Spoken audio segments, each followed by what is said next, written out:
Good morning.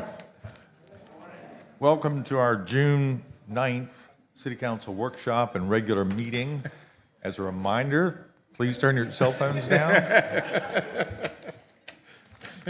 We're glad you're here today. We have 3 items on the workshop agenda. Let's see how quickly those go. We've got a couple of executive session items today. We'll see where we can squeeze those in.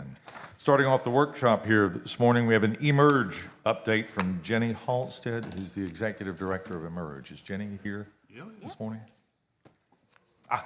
Can't see her. She's hiding behind Kevin.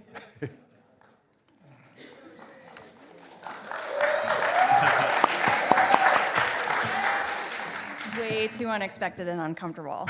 Good morning. Mayor, council members, city staff, I want to thank you for your attention this morning. I also want to thank our board of directors who's here. We have Joe Clark, Daniel O'Sullivan, Peter Gasca, Kelly Tyler, and Kevin Cox. And importantly, I want to thank our community members that came out, that were able to make it out this morning. So thank you so much. Let's see if I know how to work the AV. As you know, my name is Jenny Halstead. I'm the Executive Director of Emerge, and it's my honor to steward this organization. Emerge is a 501c3 nonprofit and the entrepreneur support organization in Myrtle Beach. Our mission is straightforward: to strengthen the innovation economy through co-working, education, mentorship, and startups for entrepreneurs. We don't operate in isolation. We're part of a statewide network, and we collaborate with the state of South Carolina Department of Commerce and the South Carolina Research Authority to grow innovation across the state. That network includes other organizations much like our own.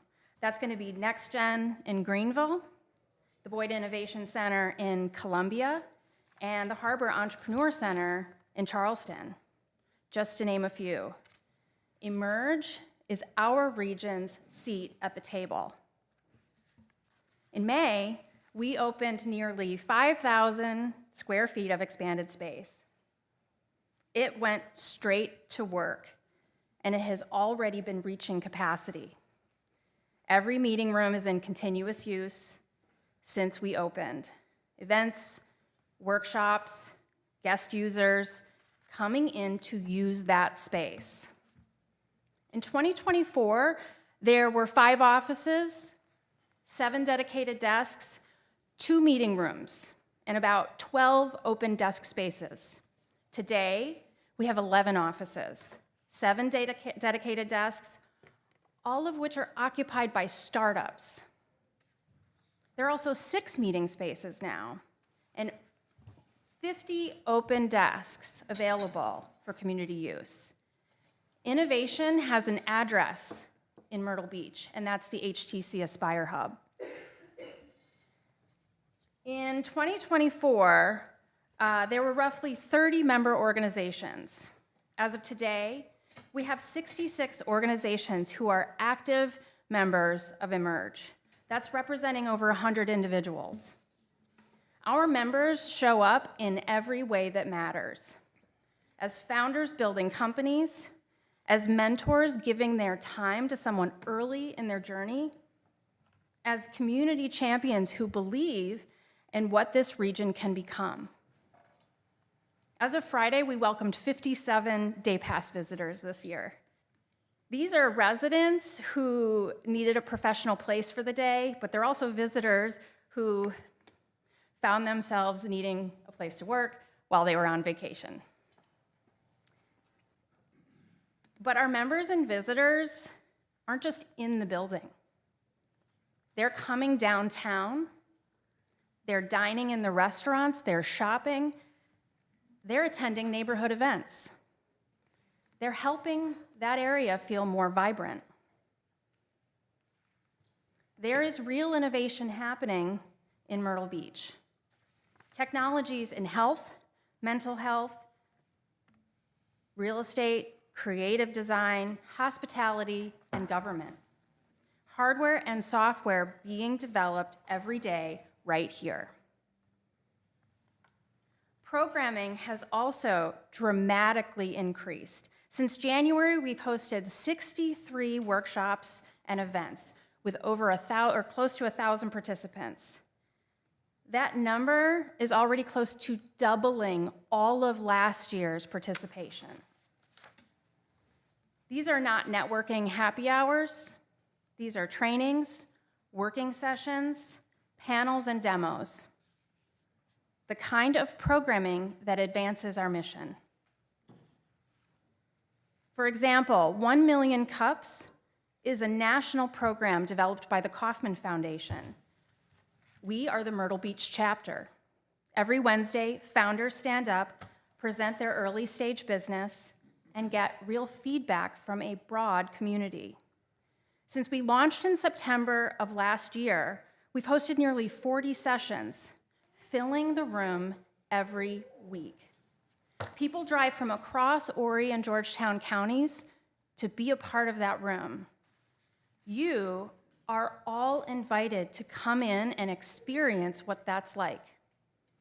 Last week, we kicked off Launchpad with 20 founders for 12 weeks. This is a structured curriculum built around one goal: taking an early stage founder from startup to ready to grow. It's a program with accountability, mentorship, and milestones. And in October, we'll host the first ever Golf Tech Accelerator Challenge, made possible by the Relentless Challenge grant from the South Carolina Department of Commerce. We have partners with Coastal Carolina University, Play Golf Myrtle Beach, and Golf Week. It's a program that puts technology and golf in the same room and asks what happens when the two meet in the golf capital of the world. There are many more programs that we could talk about, but there are two I want to make sure to mention. There is an innovation mindset in the nonprofit community in this region. They also need a place to convene, plan, and work together. Last year, we started inviting them in to use our space.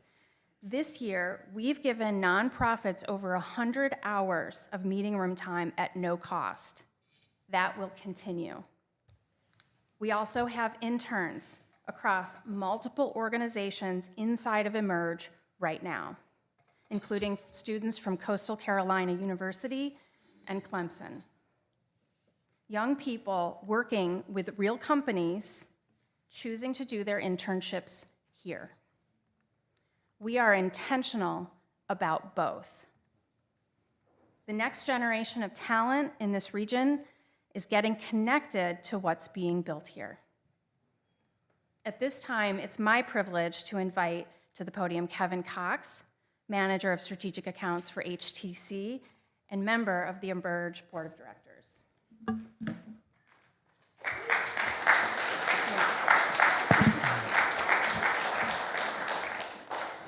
Thank you, Jenny. Mayor, council, staff.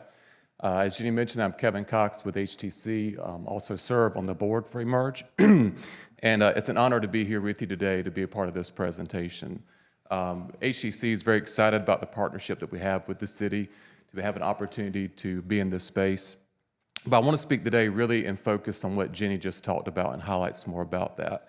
It's really about the energy that's in that space. Like many of you, I was there for the ribbon cutting when we first did this a couple years ago. And now, as Jenny mentioned, this space has doubled. And we've got another ribbon coming we'll be announcing in the near future about the new space. But there's a lot of energy that's over at Emerge inside the HTC Aspire Hub. Businesses being created and built, innovations being fostered. There's just tremendous energy. And I invite you prior to the ribbon cutting to come check it out. If you've not had a chance to check out the new space, to see what's happened there, the renovations are absolutely amazing. The members behind us here that are part of Emerge and activating that space, it's incredible. To see them in there, filling those spaces and diversifying our economy and what they're doing for us is absolutely amazing. So we thank you for this opportunity to present to you. We appreciate the partnership that we have with the city, And we're looking forward to continue to grow this amazing community that we all love and play in. So thank you very much for your time. Well, thank you very much. Were there any questions? Thank you, Kevin and Jenny, for that. I've been in the new space and the old space too, twice in recent weeks. It looks great. I think everybody recommends carpet for the old space. I don't know that that's in the budget, but it would look a lot better with carpet in the old space. It does work well. The little phone booths are unique. I may pop in and make a phone call just to say I've done that at the end of the day. Council, do you have any questions? Maybe one for Mr. Cox, if he would come forward. And again, since we're on the new frontier, Yes, sir. kind of explain to us where we're going. And I know this is hypothetical, but when we hear about AI marrying to quantum computing being a split second, 100 functions versus one, where does that leave the regular folks? How do we plan as an organization to incorporate that new technology, if in fact it's coming? We all think it's coming, but I can tell you that when it comes to what's happening in technology nowadays with AI and quantum computing, that quantum computing is definitely a real thing, and we're going to see it. There's a lot to go still, with this new technology. I think there's still a lot to be determined when it comes to AI. A lot of the members behind us are utilizing and expanding upon AI and making it better for all of us. I think at the same time, there's probably some parameters to be put in place with that, and I think the government is looking at that and how to best utilize it. I think even those who are leaders in the technology are also advising the same thing. So I think what we're seeing as far as the industry and in this community, you're seeing people take it with caution. And that's definitely what we advise as far as just in technology in general, is to be cautious with this. There's a lot still to be understood, but now, is it reshaping what's going to happen with the economy in the future? Absolutely. I don't think there's a reason to be scared of it. I think you just need to stay on top of it and just be cautious. But I think with that, with taking the right measures, there's no reason to be scared. People say it's taking our jobs. It's not taking jobs. Is it going to reshape industries? Yes, it will do that.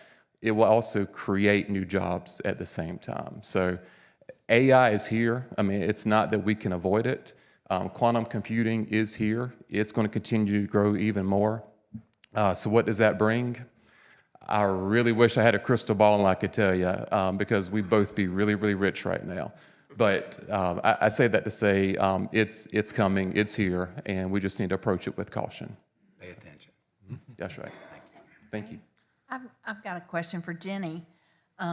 First, Jenny, thank you for your leadership. What you've done in just a couple of years with Emerge is absolutely amazing. So congratulations on the success that you've had so far.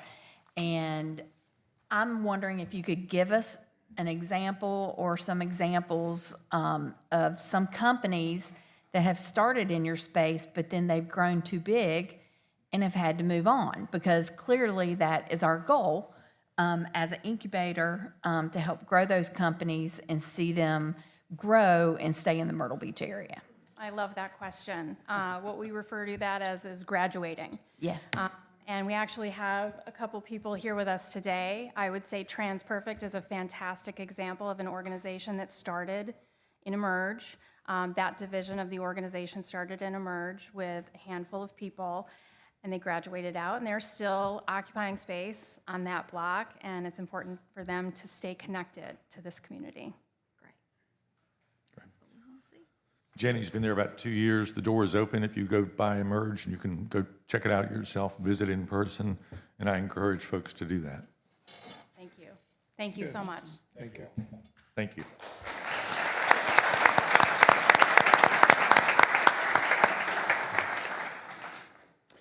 And Emerge board members, you're welcome to stay for the rest of the show or move on. It's up to you. We're glad to have you this morning. Up next is the Cultural Resource Committee and the Poet Laureate update. John Crutch is here to talk a little bit about that today. He's got a book. I was hoping they would stay for applause, but. Thank you. Thank you. Thank you for being Good morning, council, mayor, staff. If I could have the members and staff team from the Cultural Resources Committee just stand for a moment. So these are some folks, and Brian's being humble behind them, who are members that could make it this morning. I asked for them to show their faces, let you know who they are, and I wanted to publicly thank them for the hard work that they do, including staff. A lot of this work could not all the work couldn't happen without the team, many volunteers, as well as people who are city staff members and private stakeholders. What a great job Emerge does, because innovation is part of our city's culture, and our culture helps to build innovation. So that's a great playoff for those two. So thanks for the order this morning of speaking. Jumping right in, this is not only for Poet Laureate update for you folks, but our annual update. We normally do our annual update in January, February. With the new administration, we wanted to make sure that council had time to acclimate to the new administration. And so here we are today to give you all your annual update. I got it this time. So start off with a quote. This is from President Kennedy. If art is to nourish the roots of our culture, society must set the artist free to follow his vision wherever it takes him. With that, we start with an announcement of a public art unveiling. Through the Public Art Fund, we were able to historically preserve one of 50 carousel horses that were done in 2002 to help restore the former Rivoli Theater into the current Ground Zero. So Palmetto Pride, this is the rendering of that, will be unveiled on July 1st at 11 a.m. at Valor Memorial Gardens in Market Common. This is a public-private partnership. We have worked with Market Common to get their blessing on the location so that folks down there have a little bit different, something of public art. We thought that this would be a great opportunity. There are a few places in Myrtle Beach as fitting for a project like this with the South Carolina state flag and the United States of America flag than Market Common. Long Bay Symphony has partnered with us as well, another private-public partnership. And they will be playing Yankee Doodle with a symphony flute player that they are supplying on the day of the event as well. The donor, Chuck and Diane Devon Stokes, will be there to speak, and the restoration artist, Heather Gilmer, will be there as well. If anybody from council would like a private viewing of that prior to that, if you could reach out to staff or contact me, it is currently stored in one of the city-owned buildings on 9th Avenue North. It's ready to go, so if you want to see that before, just let us know. We'll get you a private viewing of that. This is an update on a project that we are currently working on. So we have contracted with a company called My Local History. So one of our charters is historic preservation in the city of Myrtle Beach. And so we want to tell that story. So we are starting with 13 videos. They've already done 2 of those as a sample, and we are contracting with the other ones as we speak that highlight historical culture and landmarks all across the city. These are metal signs, very high quality, that have QR codes to scan with your phone. They play a 3-minute or less video highlighting that location. A lot of thought was put into where these were. We made sure that we went everywhere from the south end to the north end and in the center of the city too. The 2 videos that are already completed are Charlie's Place as well as the historic Rivoli Theater. There will be other locations such as the role Market Common or the old Air Force Base played in the war efforts across time. There will be the Chapin Department Store and Post Office there, the Seaside Inn, and many others. Those should be ready hopefully by fall that will be put out in the community for display. Warburg Park RFP. So as recently as this past Thursday, the committee convened in our monthly meeting, and we voted to advise to issue an RFP for Warburg Park. And what this RFP is specifically for is many monuments, memorials, and signage has been observed to be need of restoration. Warburg Park is very unique with its location. It's dealing with a lot of environmental aspects such as fumes from planes, exhaust from vehicles. It has trees everywhere, which causes animals as well as nature to tree sap and other things on these monuments, memorials, as well as the salt air and the wind coming off the ocean with the sand. So as you can see, even in this photo, this was just a stock photo off Google, that Warburg Park sign has a little bit of tarnish to it. We need to make sure that these are taken care of on a regular basis. It's hard to know that without the right contractor. So Two RFPs we're going to be looking for. One is the immediate restoration and maintenance of features where needed. And then the other RFP would be for long-term maintenance agreement of the park with a qualified contractor. We met with one contractor to get an idea of what needs to be done, and unless you're a contractor who knows about these things, it's hard to go down there and say, we see beauty, where a contractor says, this is how you can get more time out of it. So similar to what we did with Goddess of the Sea, we also want to make sure these are preserved for the city's future. The next step that we talked about last week as well is a cultural asset inventory and condition report. Folks don't realize how much culture and assets and art that we have in the city of Myrtle Beach. And a lot of the times, neither does staff or committee members because there's so much of it. So we agree it's time to put together a comprehensive inventory of cultural and artistic assets in possession of the city.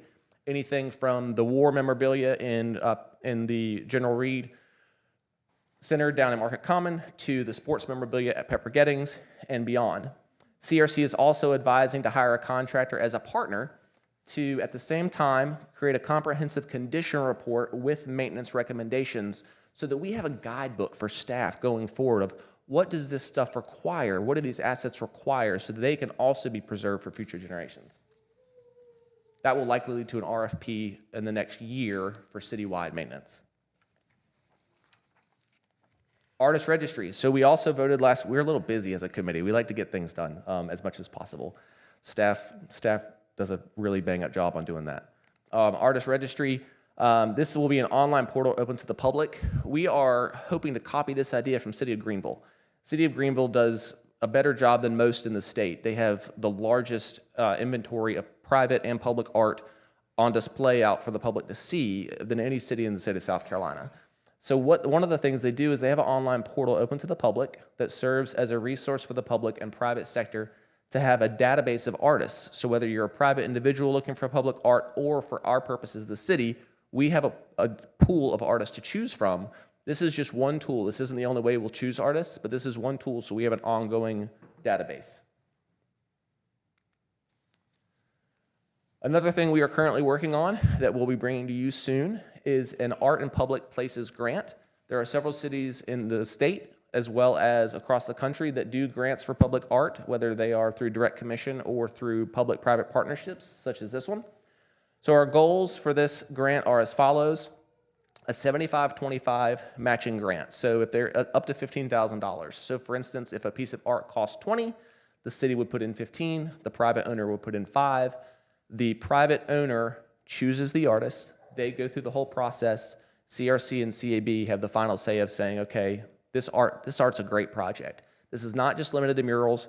It could be big blue bears peeking into windows. It could be great sculpture or landscape art. This could be sound art. There's a variety of different permanent art pieces this could be for.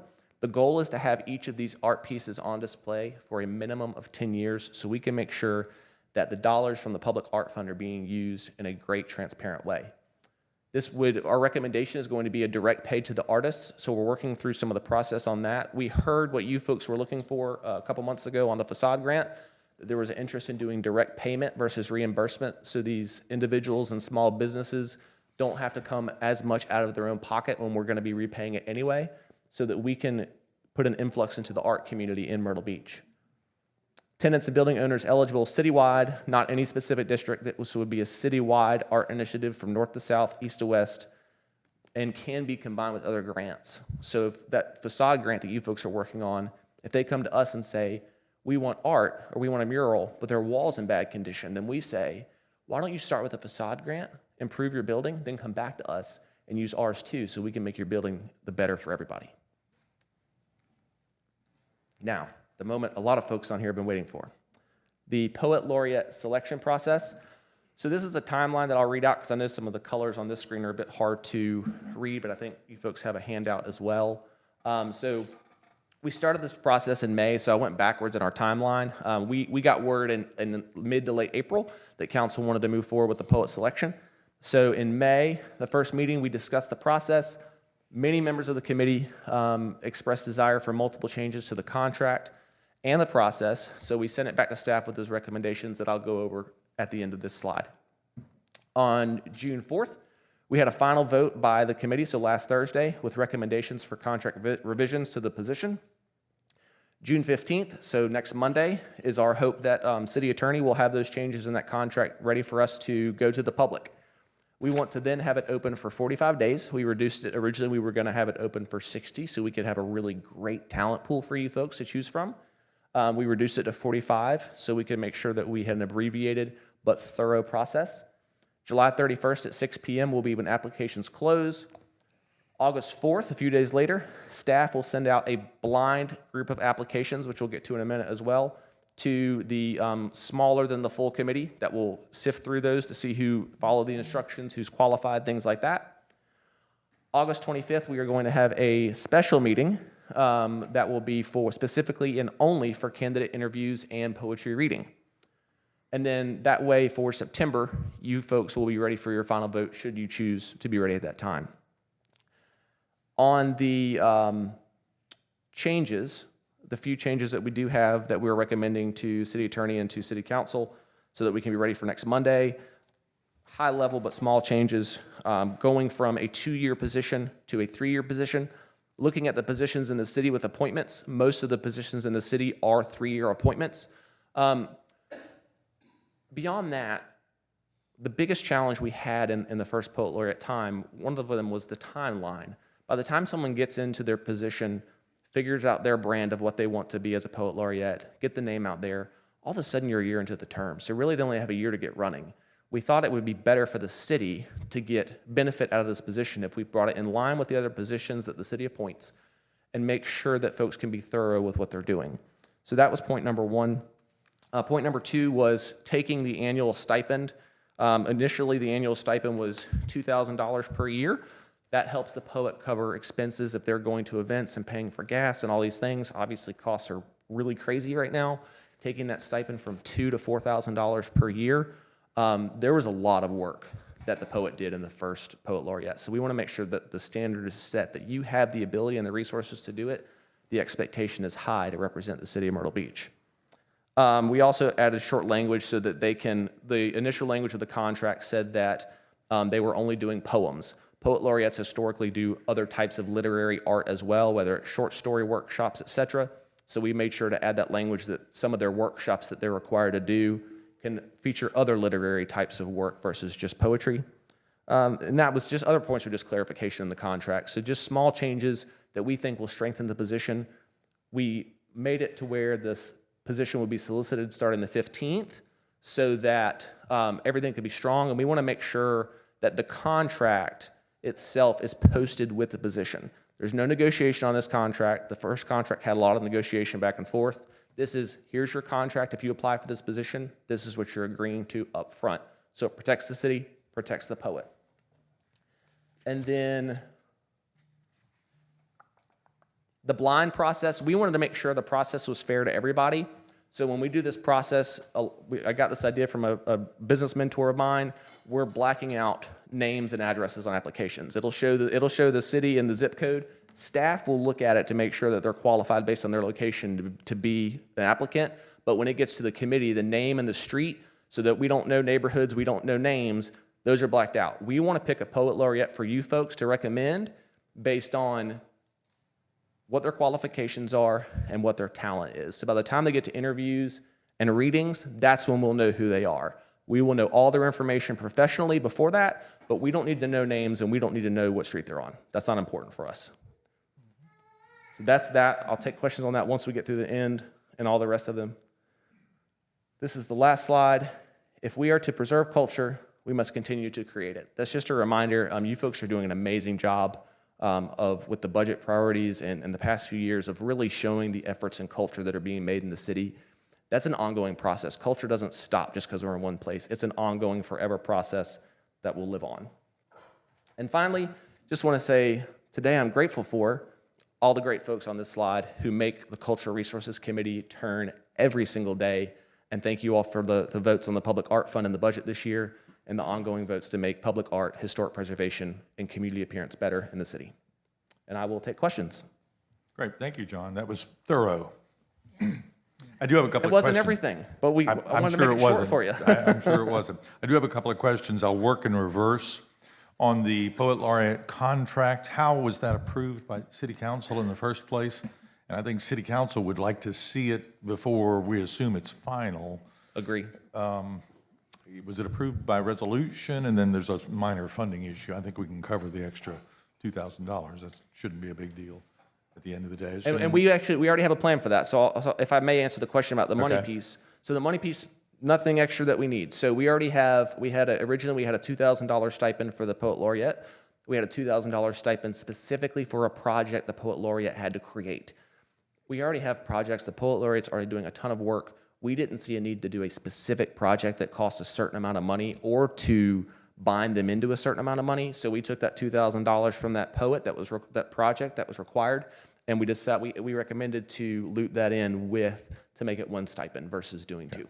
And I understand that. I still think council would like to see the contract at some point. Agree. Absolutely. So if we could do that, we don't have another meeting before you propose to release it June 15th. Is that a serious issue? Talking to your microphone.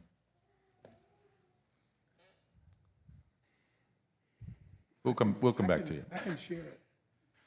I can share it with council for the meeting, if it's important to see it before the next meeting. Yeah, I'd like to see it, and also comment on John. I understand the taking it from 2,000 to 4,000, but it seems to me that, if I understood you correctly, that the additional 2,000 really is to cover expenses. So the way it's done currently, the original contract, if you will, had a $2,000 stipend for the project. But yes, so the new one that you're referring to, absolutely.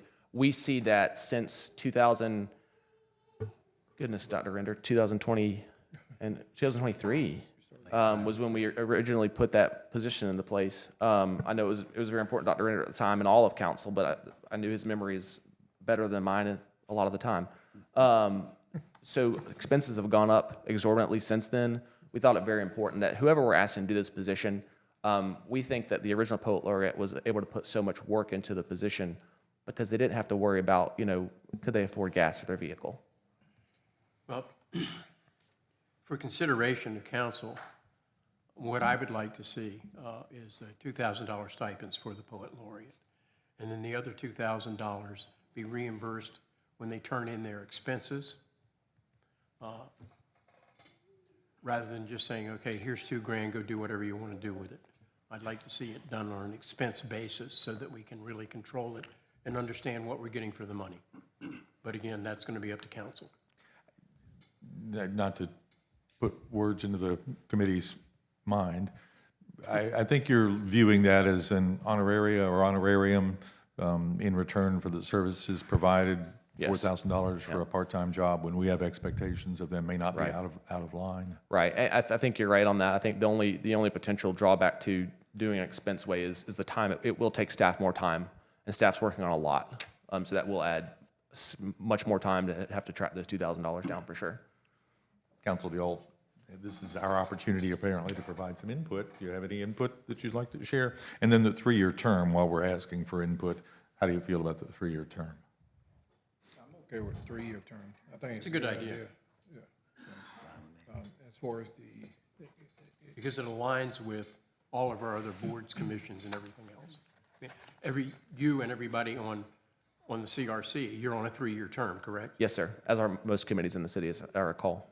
Yes, sir. and I'm okay with the $2,000 being, I'm not sure we need to get in there. Expenses? Expenses. I agree with you. It's just gonna take more time, and, I'd just rather do it just as a salary or whatever you wanna call it. Understanding the whole point was you're referring to the transparency side, which we completely understand, and I know council does too. Wanted to make sure everyone knows where the money goes. And at the end of the day, it's going to be the will of council anyway, so. Yeah. We'll see what the contract comes back on. A couple other quick questions.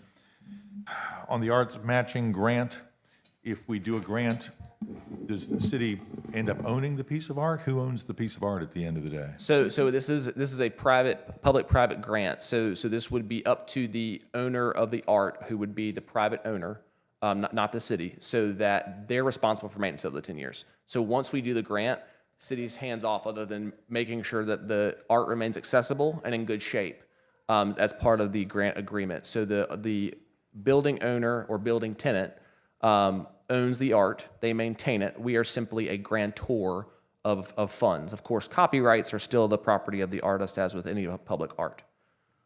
For a 75% investment, I would prefer ownership probably at the end of the day, but I'll leave that up to council.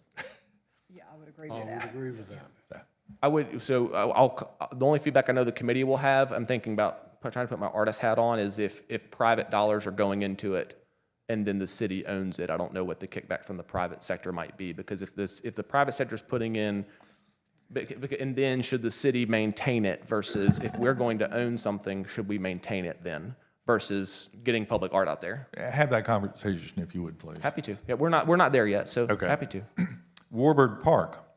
We've done such a great job with the Vietnam War Memorial, which was recently unveiled, the World War II Memorial.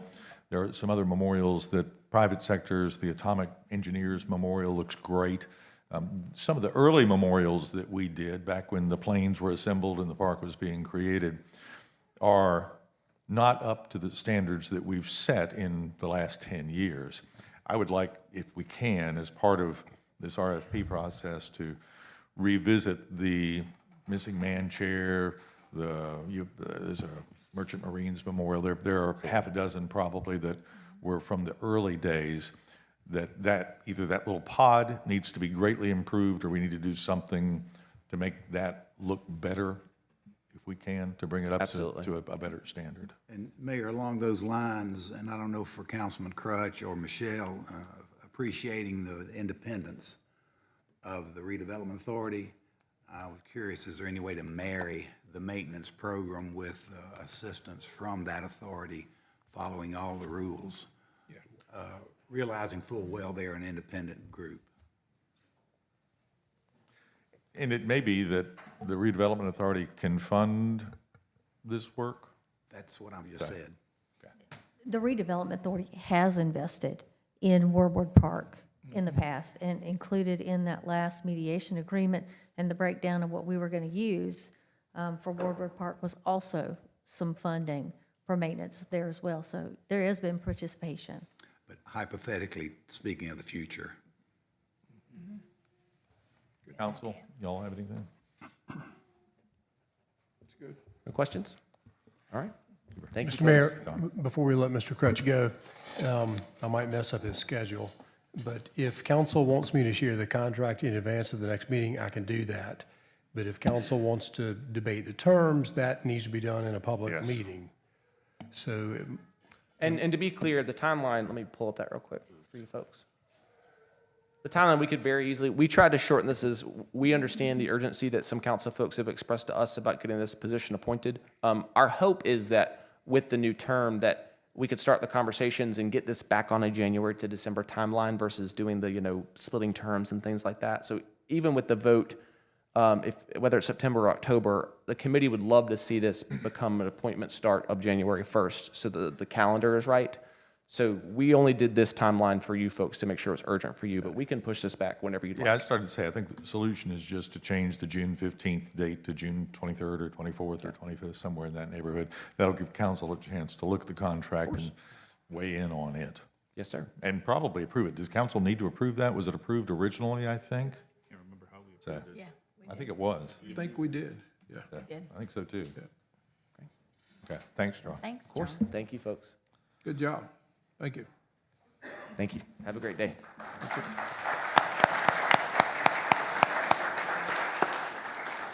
Our next workshop item agenda is the Fire Department of FEMA Personnel Grant Request, and we have Fire Chief Tom Guire.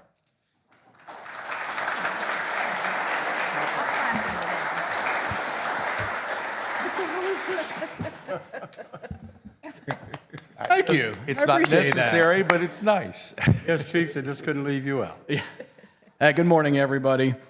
Thank you for allowing me to to speak about the personnel grant. We have an amazing opportunity before us where we can transform our fire department and quite frankly, the fire service in South Carolina with the help of this SAFER grant. So what I'm here today to do is to ask for your support in our submission for a personnel grant, a SAFER grant is what it's actually called, to support hiring 12 firefighters to help transition us to a 24/72 work schedule. The next few minutes, I'll kind of discuss the hows and the whys and the finances and all that good stuff. But before we kind of get into the nuts and bolts of this thing, you really have to understand the schedule of a firefighter and what the Fair Labor Standards Act says. So in 1938, the Fair Labor Standards Act was enacted, and it required overtime for over 40 hours. It was the first time that there was federal legislation that got rid of the crazy hours where people working 70, 80 hours and not being compensated for it. The public sector was then added to it in the 70s. They had roughly 10 years or so to come into compliance. So right now, under the Fair Labor Standards Act, the 207K exemption allows firefighters to work 53 hours a week before they get any overtime. Well, this law was passed 40, 50 years ago. Fire departments are a whole lot different now than they were 40 and 50 years ago. In the early 80s, our department ran 350 calls. We do that now in the first week of January. We ran 187 calls just during CCMF. All right, so fire departments are not the same as they were when this 40 and 50-year-old legislation was enacted. Not to mention, science has changed. Research on long-term sleep deprivation has changed. There's been a lot of research on that. And we're not talking about, oh, you feel tired because you've been busy for a couple of weeks. We're talking about 5, 10, 15, 20 years, how that affects your body. So that's a little history of how we got to where we are today. So why do schedules matter? So the average 40-hour employee works just under 2,100 hours a year, all right? Our firefighters work a 24-hour on-duty, a 48-hour off-duty schedule that comes out to a 53-hour work week. So they work 2,756 hours, all right? When you do the math, that comes to an extra 17 40-hour work weeks that they work. Now, for 1 year, maybe that's not a big deal. But again, when you march it out, 5, 10, 15, that graphic shows 30 years. Over a 30-year career, they work almost 10 years more than the average employee that works 40 hours, okay? Our colleagues from the police department did a recruitment and retention presentation to you guys back in July, and one of the things they put on their slide, one of the recruitment challenges is how the younger generation values their time off. They don't want to work longer shifts, and they actually will work less hours and take less pay for that. So not a lot of people want to work close to 3,000 hours a year. Not to mention, we'll get into the science of the health benefits. So right now, we work a 24/48 schedule. All right, that comes to 53 hours a week. Under Fair Labor Standards Act, a firefighter's overtime is calculated between a 7-day period and a 28-day period. Right now, we're on a 27-day cycle. So they work 53 hours a week when you average that out over that cycle. What we're proposing with the help of this SAFER grant is moving to a modified 24/72 schedule. And when I say modified, it's because we will be incorporating what we call debit days or vacancy days. It's a common practice that other fire departments who have made this transition have used to kind of bridge the gap. So the firefighters will be below the overtime threshold, so they'll come back to help fill that fourth shift once every fourth week. Kind of a long story, kind of a wonky way to go about it, but quite frankly, it works. Fire departments all over the Southeast now are switching to this. Florida, they're dropping like flies. Governor DeSantis actually signed a resolution last year encouraging all fire departments to implement a 42-hour work week. Maryland just passed it. The Northeast, it's been a very, very common schedule, and now it's happening in the Southeast. First department in Georgia just switched. Greenville, North Carolina was the first large department in North Carolina to make the switch about 6 months ago. So it's happening in the Southeast. So what does it look like? So right now, 24/48, you work one day, got 2 days off. If you look at the example calendar for that 12-day stretch, they come in, they work a day, 2 days off, and so forth. Now they'll work a day, they'll have 3 days off. So in that 12-day stretch, instead of working 4 days, they'll work 3 days. So when we're looking at this, we understand that it's a challenge. It's a challenge fiscally, it's a challenge to maintain staffing. So we know that we have to manage our coverage and our staffing. We can't do anything that sacrifices out of the service that we provide to our community. Okay? First and foremost, we understand that. So we want to manage that. We understand the transition is going to be problematic or could be challenging, hiring a fourth shift, getting the people. We know that it's expensive, okay? So we want to manage that. And the scheduling of the debit days, we know we have to manage that and ensure that we stay within Fair Labor Standards Act, so we're not violating any or opening ourselves up for any potential lawsuit down the road. What changes for the firefighters? They have a more predictable schedule. They have fewer rapid turnarounds. And when I talk about rapid turnarounds, I'll use CCMF for example. They work 24 hours, they get off at 7 o'clock, say they get home at 7:30, and then they go back to work at noon to work the noon shift. Or they're working at night, and they get off at 1:30, 2 o'clock in the morning, and they get home and got to come to work at 7 o'clock in the morning. Or they're 6 months out of the year when we have Ocean Rescue being staffed by overtime. They work 24 hours, and they get off. Then they go start riding the beach for 10 hours, starting at 11 o'clock in the morning. That's the reality of it. So those turnarounds are going to be less. If they're required to work overtime now, they work 72 hours in the course of 4 days. Overtime's never going to go away. No matter how fully staffed we are, that's just not going to happen. You're going to have people that are out on FMLA because they had a baby. We have 2 individuals on light duty. One guy tore his ACL. Another guy hurt his ligaments in his finger. Those military leave, military deployments, vacancies, all that stuff, you're going to have overtime. On our current schedule, like I said, if they work a 48 hours, they got 24 hours off, and they come right back to work. When you add the additional day off, they still have 48 hours in between for the rest and recovery. So that's huge, actually. We're going to talk about the sleep deprivation here in a second, but one of the unintended consequences of our 24/48 is what we call the C-shift holiday curse. Because of leap year, C-shift works back-to-back Christmases, which may not seem like a huge deal, right? But they work July 4th, then they work Christmas, and then they work New Year's Eve. And then the following year, they do it again. And, you know, some people will argue, well, you know what, you knew that when you got into this, that you're going to work holidays. Yeah, you do. And I never really thought about it until I had kids. Then I was on C-shift. And back-to-back years, I missed Christmas. And when I missed Christmas, I came in at 7 o'clock. And when I got off the next morning at 7 o'clock on December 26th, it's like Christmas never happened. Okay? So, I mean, you completely miss it. And now we'll get into some of the health benefits. With so many departments switching to this type of schedule, studies are starting to be done on firefighters and how just that one day off has truly made a difference in their health and their well-being. Your body's made, your circadian rhythm is there for you to sleep at night.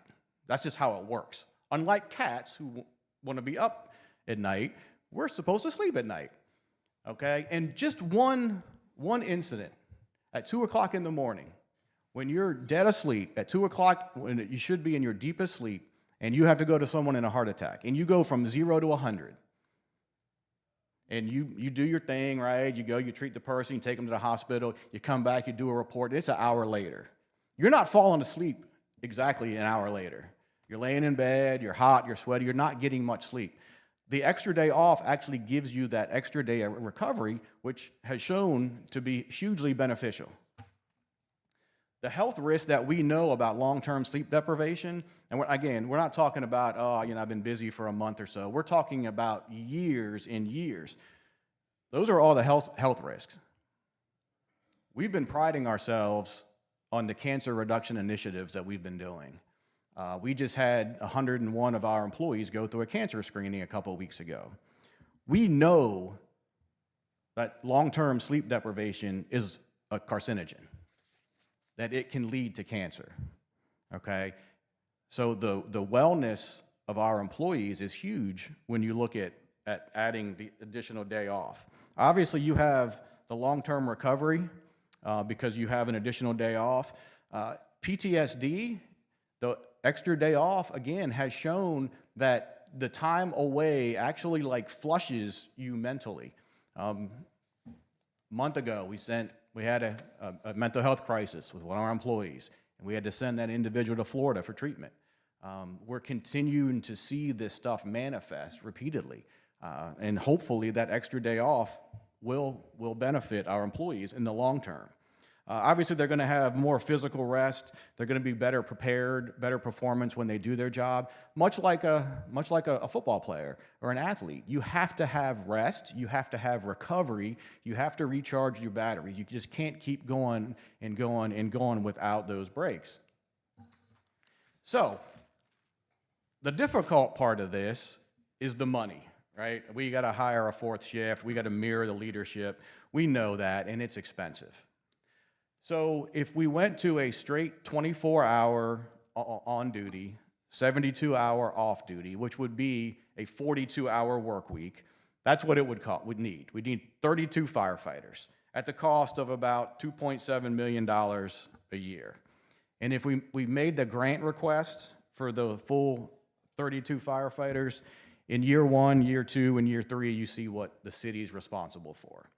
So with our ability to do the vacancy days or the debit days that we've kind of plagiarized from Greenville, North Carolina, a friend of mine, her department outside of Seattle, we've followed other departments and how they've made the transition work and slowly migrating in to the 42-hour work week. On a 48-hour work week, we would be able to hire 12 firefighters at the cost of about $1 million a year. Full disclosure, these numbers do not include the 3% that hopefully will be in the budget that you give second reading to today. And I'm also waiting for HR to provide the updated cost for the insurance for the employees, because obviously that number needs to be included in here. But right now, that's what, if everything stayed the same as of right now, that's the cost. In year 1, the city would be on the hook for about $250,000. Year 2, $250,000. In year 3, $650,000. So that's our grant request, to move us from a 53-hour work week to a 48-hour work week. Recruitment and retention in public safety has been huge. We'd like to refer to it more so for us as workforce sustainability. We had 440 applicants last time. And in the interview, one of the questions is, how did you know about us? What did you learn? So many of those candidates were like, man, we hear you guys are going to go to that new schedule. Candidates see that. They hear people talking. A friend of my daughter, I met her at Clemson, college graduate from the Low Country, from the Hilton Head area, wanted to be a firefighter paramedic. Graduated college, became a paramedic.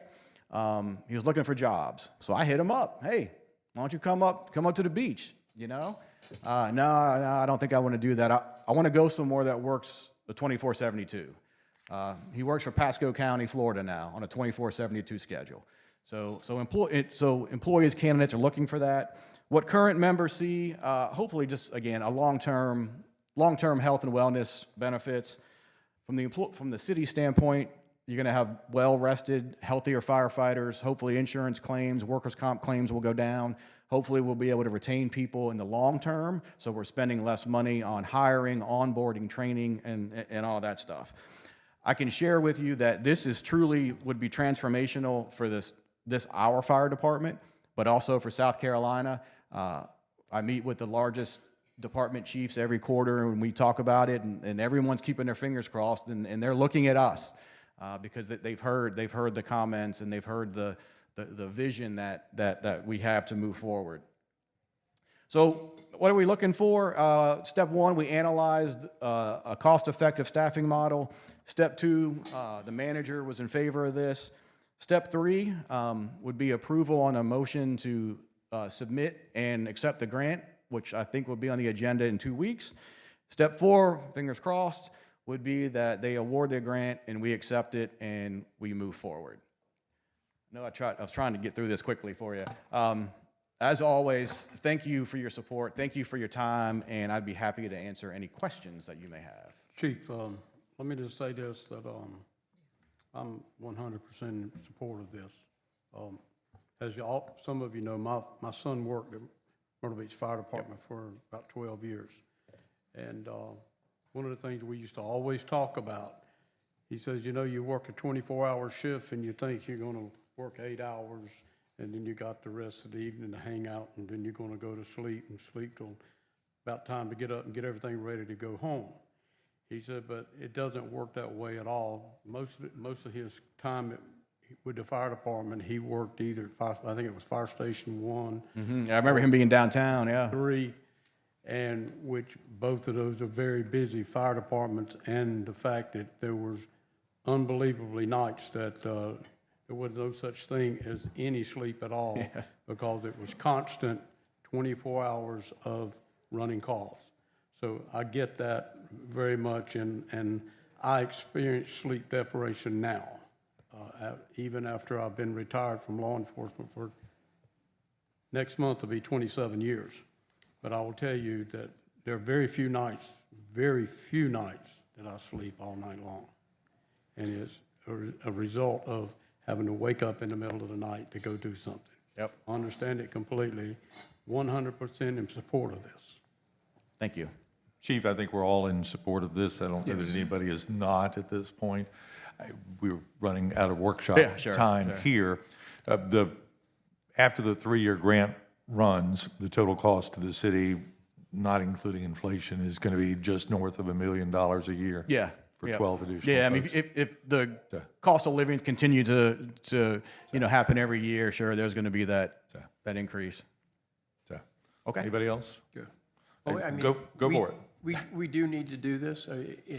As the chief pointed out, at one point in time, they're taking 300 calls for a period of time, and now they can do it in a day. Our community continues to grow and continues to grow. That's not going to stop for the foreseeable future. And this is just a common sense plan. And I'm asking my council members, let's find out how we can make it happen. Absolutely. Thank you. I appreciate all that. This would be in Thank you. next year's budget. This would be in the 28-29 budget, correct? So roughly timeline, if we were to get the grant, the bill says the funds have to be dispersed by the end of September, the end of the federal fiscal year. Let's say we were awarded in September, they give you 6 months recruitment period. So the grant would start roughly spring-ish of 27, March, April, and then it would expire that same time in 2030. Oh, okay. So good. That works. I think we can make that happen. So thank Awesome. you, Tom. Thank you all. Appreciate it. Excellent. Thank you.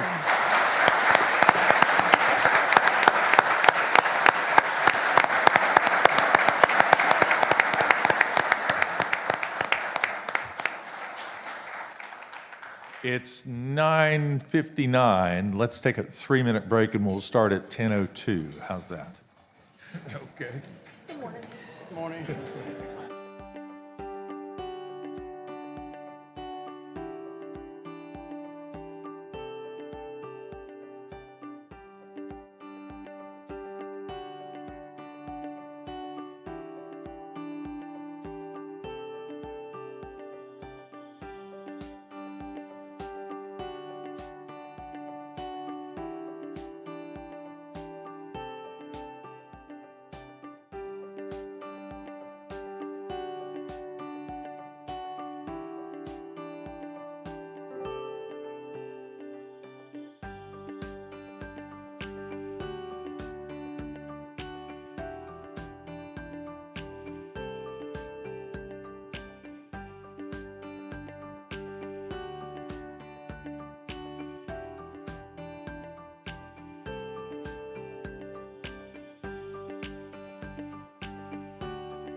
Between that and sign. Good morning. You got eyes on it. Use your gavel. For what they need to go pay.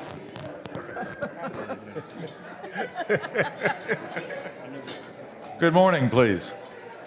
We've got a tight schedule today and lots to get done.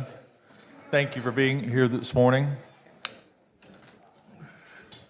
We're running a couple of minutes late. We had a full workshop agenda. This is our regular meeting for June 9th, 2026. Let us call this meeting to order. And if you'll stand, please, for the invocation and Pledge of Allegiance. Almighty God, creator and sustainer of all that is or will ever be, accept our profound gratitude for this day and all of its blessings of life and freedom. We remember those who make our freedom possible and recognize it is because of their sacrifice that our community can practice our shared and enduring values of varied expressions of faith, civic duty, and respect for all. We gather today to render our public service in a proper manner and perform our civil duties in good order. Therefore, we solemnly invoke divine wisdom and guidance in this day's meeting. Amen. Amen. I pledge allegiance to the flag Of the United States of America, and to the republic for which it stands, one nation, under God, indivisible, with liberty and justice for all.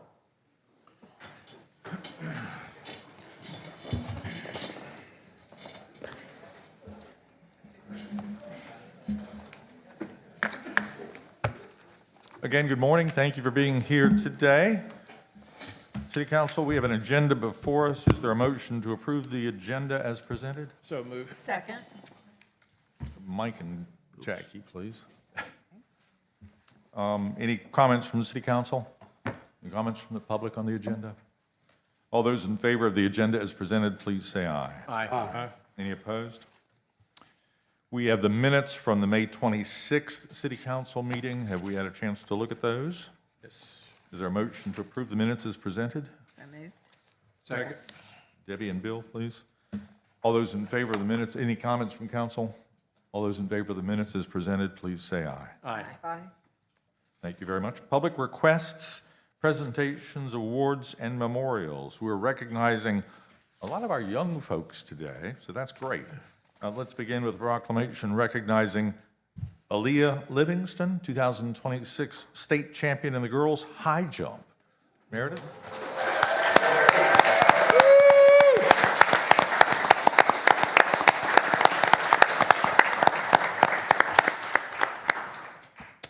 And her coaches are welcome to come down too. I think John and Leanne are here. And for the record, that's my niece, and I That's right, there we go. I kind of help Come down coach. here too. I help coach them. So Mike, what was your high jump record? Let's move on. We'll get a picture of you two after this. All right, in honor of Aaliyah Livingston, state high jump champion. Whereas Aaliyah Livingston, a junior at Myrtle Beach High School, demonstrated exceptional athletic ability, dedication, and perseverance throughout the 2026 track and field season. And whereas Livingston captured the lower state championship in the high jump, establishing herself as one of South Carolina's top competitors in her event. And whereas Livingston earned the title of 2026 South Carolina Class 5A Division II state champion in the high jump, clearing 1.75 meters, that's 5 feet, more than 8 inches, taller than both of us, I think, and setting a new school record in the process. And whereas Livingston's accomplishments reflect countless hours of hard work, discipline, and commitment while bringing pride to Myrtle Beach High School, her coaches, teammates, family, and the entire Myrtle Beach community. And whereas Livingston's outstanding season will continue on the national stage as she competes at the prestigious Nike Outdoor Nationals in Eugene, Oregon, June 18th through 22nd alongside fellow Myrtle Beach standout Julian J.J. Brown. Now therefore, be it proclaimed that the Myrtle Beach City Council hereby congratulates and commends Aaliyah Livingston for her outstanding achievements during the 2026 track and field season and recognizes her for representing Myrtle Beach with excellence both on and off the field of competition.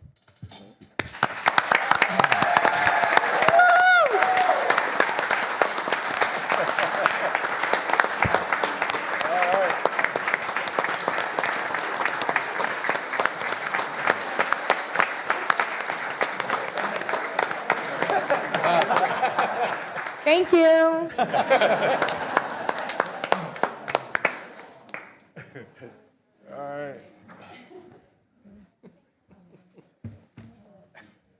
Great job.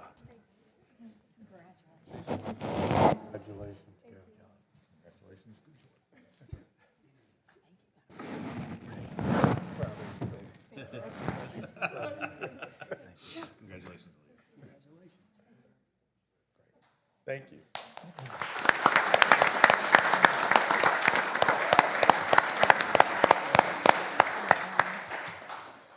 We have another record to recognize today, a proclamation for Julian J.J. Brown, our 2026 state champion in the boys long jump and high jump.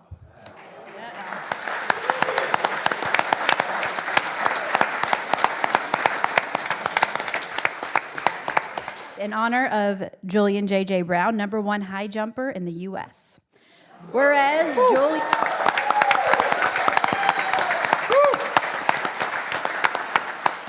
Whereas Julian J.J. Brown, a junior student athlete at Myrtle Beach High School, delivered an extraordinary 2026 track and field season, establishing himself among the nation's elite competitors. And whereas Brown opened the season by winning the high jump and placing 6th in the long jump at the Allen Connie Shamrock Invitational, setting the tone for a remarkable year of competition.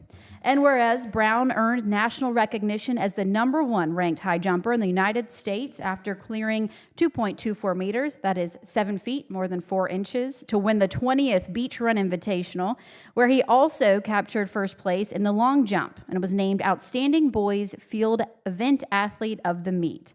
And whereas Brown continued his dominance by winning both the high jump and long jump titles at the lower state championships before claiming the South Carolina Class 5A Division II state championship in the high jump with a leap of 2.10 meters, that is 6 feet, more than 10 inches, and capturing the state championship in the long jump with a school record mark of 7 meters, that is 22 feet, more than 11 inches. Wow. Holy smokes. All right, now therefore, be it proclaimed that the Myrtle Beach City Council hereby congratulates and commends Julian J.J. Brown for his outstanding achievements, dedication, and excellence that have brought pride to Myrtle Beach High School and his community. Signed and sealed this 9th day of June. All right. Congratulations.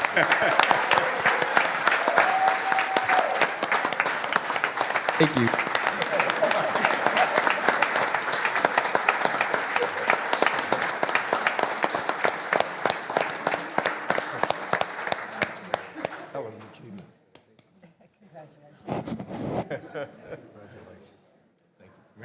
And to the athletes, coaches, and trainers, thank you. You've done a good job.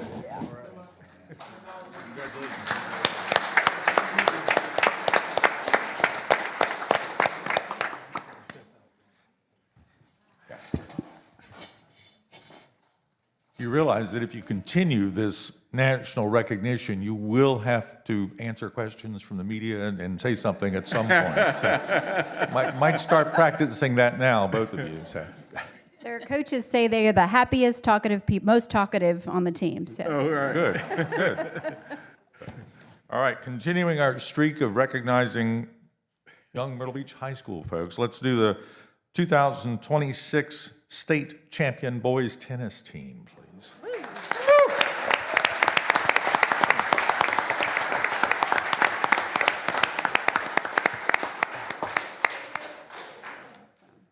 And this is not the first time we've gotten to do this.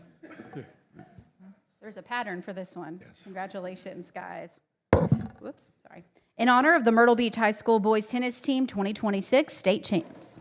Whereas the Myrtle Beach High School boys tennis team defeated Lucy Beckham High School 5-1 to capture the lower state championship before defeating Greenwood High School 4-2 to secure back-to-back South Carolina Class 5A Division II state championships. And whereas the Myrtle Beach Seahawks completed an exceptional 2026 season with an overall record of 20 wins and 2 losses. And whereas the championship team includes Wyatt Anderson, Caleb Cahill, Foster Cahill, Tanner Gaddy, Spencer Green, Kenneth Gunter, Ryan Harvey, David Jordan, Jonathan Kelly, Ian McGee, Shane Patel, Shivan Patel, James Pennington, Matthew Schindler, and Thomas Smith. And whereas these student athletes were led by head coach Jeremy Howard and assistant coach Gary Vereen, whose leadership, dedication, and commitment helped guide the team to its 4th state championship title in 5 years. And now, therefore, be it proclaimed that the Myrtle Beach City Council hereby congratulates the student athletes, coaches, school staff, and families of the Myrtle Beach High School boys tennis team for capturing the 2026 South Carolina Class 5A Division II state championship and continuing the proud tradition of beach tennis excellence. Signed and sealed this 9th day of June. Yay, congratulations.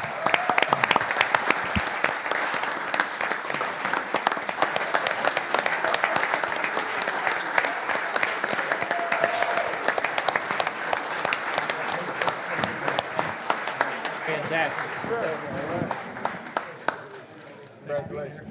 Congratulations. Thank you. Congratulations. All right. Congratulations. Oh, coach. All right. Congratulations. Man, how you been? Good to see you.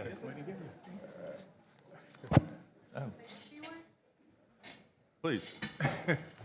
All right, we missing a whole bunch. But I want to say thank you to the city of Myrtle Beach for allowing Myrtle Beach High School tennis to use the facilities for our practice and matches. Our administration for setting our student athletes up for success. Our booster club as well. And again, like I say, thank you. We're happy to be here. Hopefully be back here in the near future again. Right.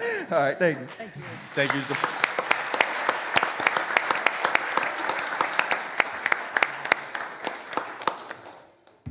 All right, we have a few more. This is a proclamation declaring June as Forging Strong Fathers and Families Month. I believe I have Mark here.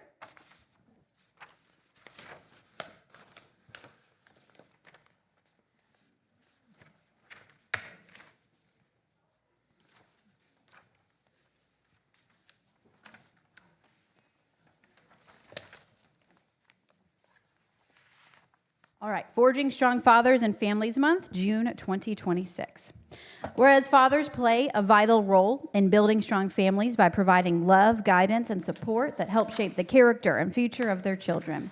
And whereas engaged fathers have a profound impact on their children's development by fostering emotional resilience, instilling core values, and helping young people succeed socially, academically, and personally.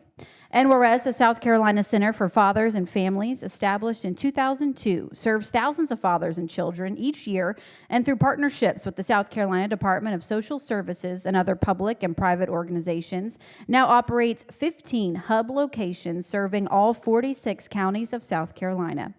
And whereas through its Father 365 statewide network, the center provides fathers with access to parenting, healthy relationships, economic mobility, job training, legal navigation, and mental health programs. Now, therefore, be it proclaimed that the Myrtle Beach City Council hereby recognizes June 2026 as Forging Strong Fathers and Families Month and encourages citizens to honor the fathers and father figures in their lives, support programs that strengthen men and families, and actively participate in forging resilient families that will sustain our communities for generations to come. Signed and sealed this 9th day of June. Great, thank you.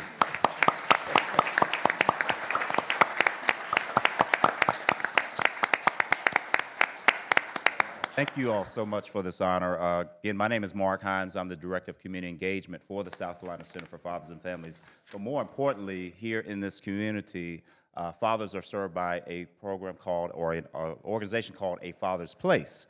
And so I'm going to let Wallace talk about the services briefly here that they're providing in Horry County and the Myrtle Beach area.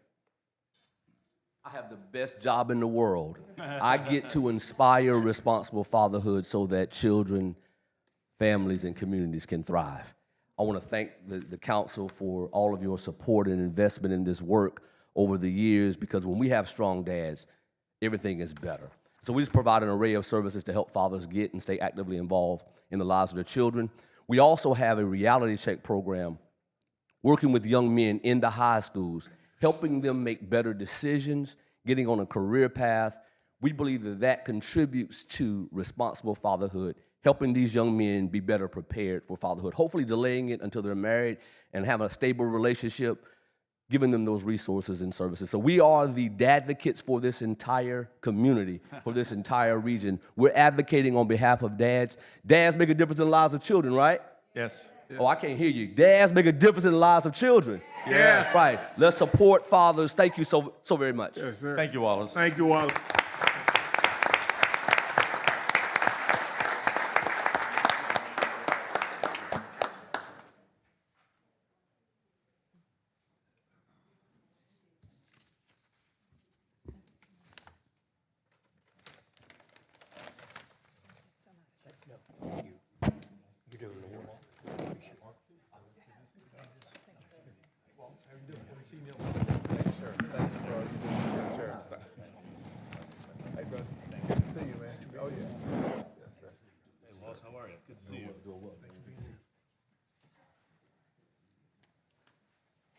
All right, we've been working with Wallace for 20-plus years at this point, I think, so great. All right, next proclamation is declaring the month of June as Pride Month. I have Terry and Adam here behind me. Hey, guys. All right, in honor of Pride Month, June 2026. Whereas the city of Myrtle Beach is committed to fostering a community where all residents and visitors are treated with dignity, respect, and equal opportunity. And whereas Myrtle Beach values diversity and recognizes that people of different backgrounds, identities, and experiences strengthen our community, economy, and culture. And whereas Pride Month serves as an opportunity to celebrate the contributions, achievements, and resilience of the LGBTQ+ community while recognizing the continued importance of inclusion and acceptance. And whereas the city of Myrtle Beach recognizes and supports efforts that promote unity and community engagement, including Grand Strand Pride's 2026 Pride celebration scheduled for Saturday, June 20th from 1 to 6 p.m. at Nance Plaza. Now, therefore, be it proclaimed that the Myrtle Beach City Council hereby designates June 2026 as Pride Month in the city of Myrtle Beach and encourages residents and visitors to celebrate diversity, promote inclusion, and continue building a welcoming community for all. Signed and sealed this 9th day of June, 2026. Great, thank you.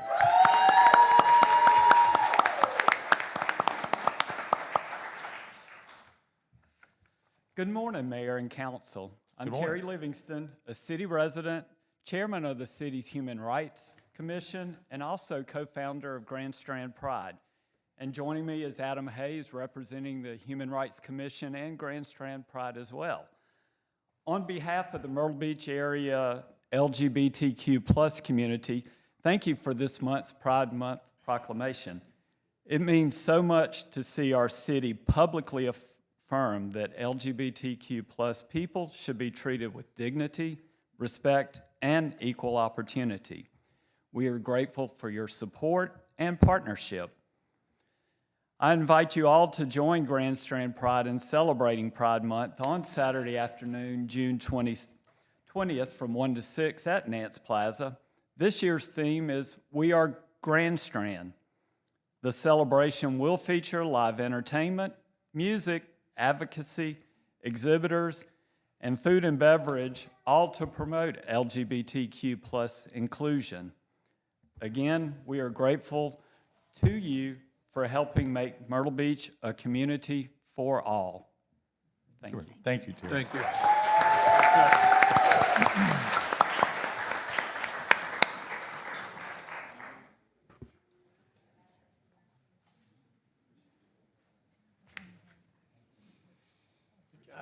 Good job. You didn't say anything. We've got some members of the committee. We've got some members of the community.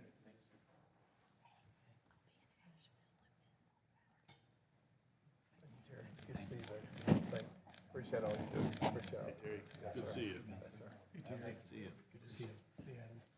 Good to see you.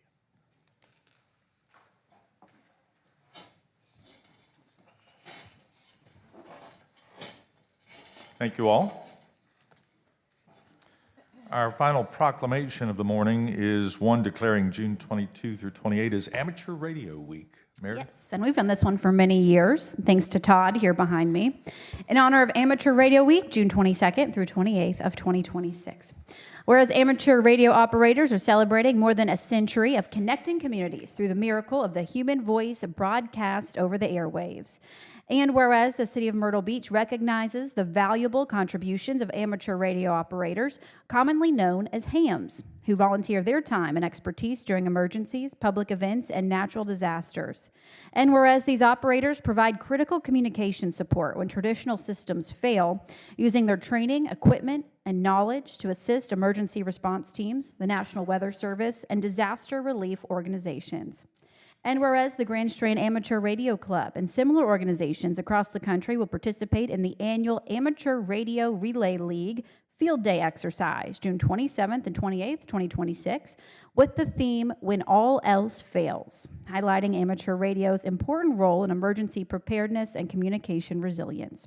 Now, therefore, be it proclaimed that the Myrtle Beach City Council hereby recognizes and thanks local amateur radio operators for their vital service to the community, especially during emergencies and disasters, and further proclaims June 22nd through 28th, 2026 as Amateur Radio Week in the City of Myrtle Beach, signed and sealed this 9th day of June. Hey, thank you.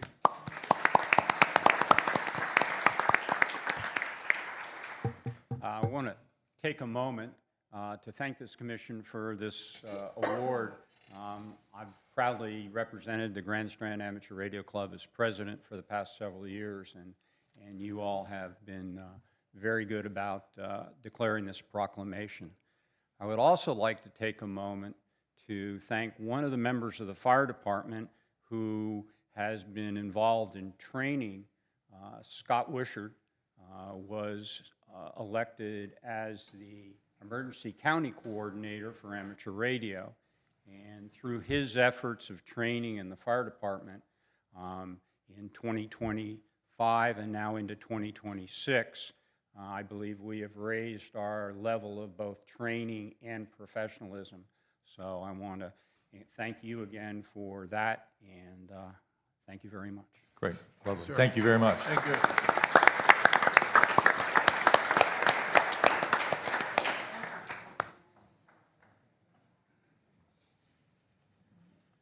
Appreciate it.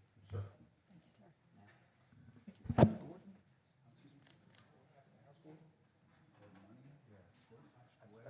Somebody mentioned that. I didn't realize that. I'm so sorry. I did not know that. Thank you. Sorry for that. Thank you for all you do. Yes, sir. We're sorry to hear that, Lord. Yeah. Thank you. Thank you. Thank you for being here. Thank you, sir.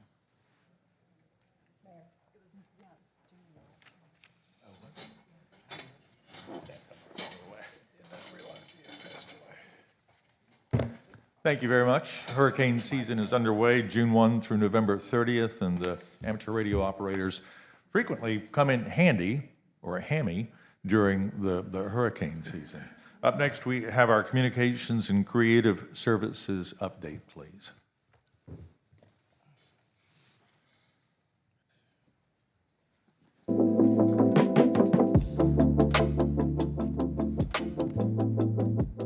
Hey, City Council, Chastity Pendergrass here with your communications update.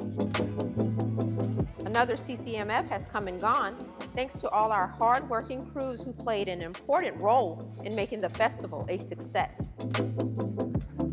Beach renourishment has resumed in Myrtle Beach after the completion of the Arcadian Shores project. The Army Corps of Engineers says all work in Myrtle Beach is on schedule to be completed by early July. The police department had a trial run with advanced drones over the Memorial Day weekend. One of them was able to catch a guy officers were looking for thanks to the drone's thermal imaging. The Field of Honor is back near Warburg Park. You can find the 250 American flags from different periods of American history in the field next to the park's parking lot. They'll be there through July 7th. Flags have been installed along the boardwalk. Not all are up yet because crews have been busy with the Memorial Day and Country Music Festival events, but 100 of them, including all 50 state flags, will be up soon. The final touches of the Vietnam Veterans Memorial are continuing. Contractors installed the quote on the front of the memorial last week. The McLeod Park splash pad is open. The newest addition to the park opened Memorial Day. The splash pad at Futrell Park also opened on Memorial Day. The photo stations on the boardwalk are back after getting fresh new coats of paint. You can check them out between 9th Avenue North and Plyler Park. Myrtle Beach got its first sea turtle nest of the season. A loggerhead sea turtle laid 119 eggs near 64th Avenue North. Looking ahead, the planes at Warburg Park are getting some TLC. Contractors are washing, sanding, and repainting them through mid-July. Even though the roundabout will be closed throughout this time, the park is still open. And as much as we hate to say the H word, it's officially hurricane season through the end of November. Make sure you know your zone and have a plan in place. Also, be sure to sign up for MB alerts. Check out the seasonal fireworks Wednesday night at 9 along the Myrtle Beach Boardwalk. They'll be there every Wednesday until September 2nd on the 2nd Avenue Pier, except for the week of July 4th. And the city's annual Juneteenth celebration is Saturday, June 20th at Charlie's Place. Everyone is welcome from 2 to 7 in the afternoon to enjoy music, food, vendors, and kids' crafts. Friday, June 19th is a city holiday. That's it for now. I hope you have a great rest of your week. Great, thank you very much. On the agenda now, non-agenda items from the public, things that are not on our agenda for discussion today. We have a 30-minute time limit. Is anybody signed up to speak? Yes, yes, sir. 4 people signed up. First up is Alex Fogel.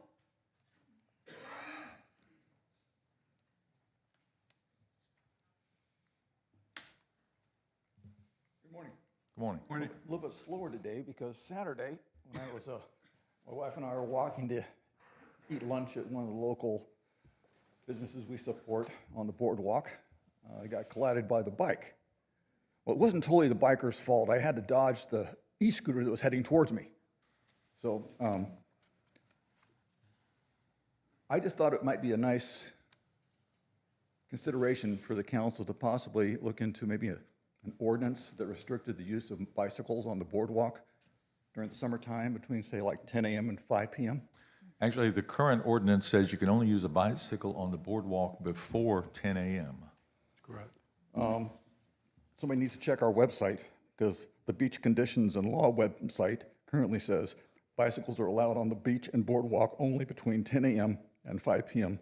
from May 1st through Labor Day. Unless we've updated that, and I may have missed it somewhere along the way. That's the rule for the beach, but the boardwalk, you're allowed to use a bicycle only before 10 a.m. Well, Ordinance 2021-21 states the use of bicycles, tricycles, or similar human gas or electric-powered wheeled vehicles is prohibited from the hours of 10 a.m. to 5 p.m. from May 1st up to and including Labor Day on the public beach and boardwalk. Let us check on that. Absolutely, we'll check on that, and I fully understand the concern, yes. Well, you know, getting the website and the ordinance, you know, synchronized would be nice, but enforcing them would also be a good idea. Thank you, yes. Alex, I'm glad you're okay. Thank you. Yes. Denise is okay also, Alex? Yeah, and then with her osteoporosis in her back and everything, it would have been very serious if it hit her instead of me, so. And I don't know the answer to this. Are e-scooters allowed on the boardwalk? I don't think so. Yeah, I don't think so either, but I think so. we'll check on that too. So, Clear. yeah, super, thank you. Jennifer? Dan Martin.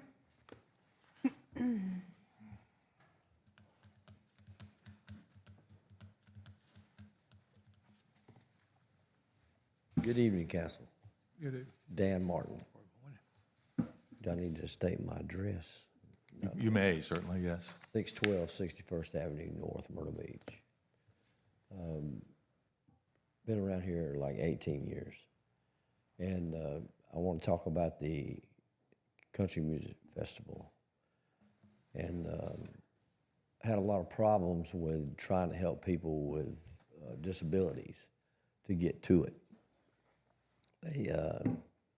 Whoever's organizing this, it needs to be looked into, having not just one area on one side of the venue, but another area on the other side of the venue. because in order to get to the other side of the venue, of course, everything's cut off. You have to go around this way. I was directed to go around this way to drop people off, go across Kings, come in at Nance Plaza.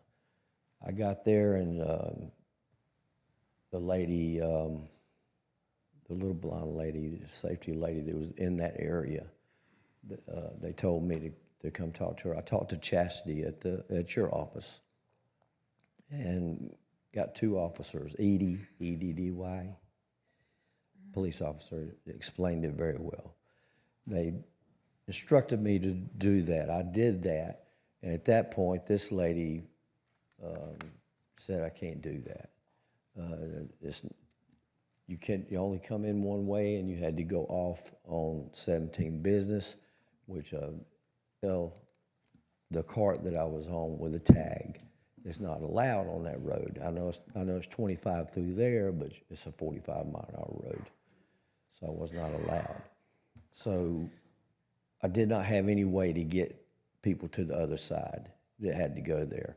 We had a 21-year-old that was left, and a friend asked me to take him all the way down to like Crown Reef, which I did at the end, but we had to help her out. We had to get her back.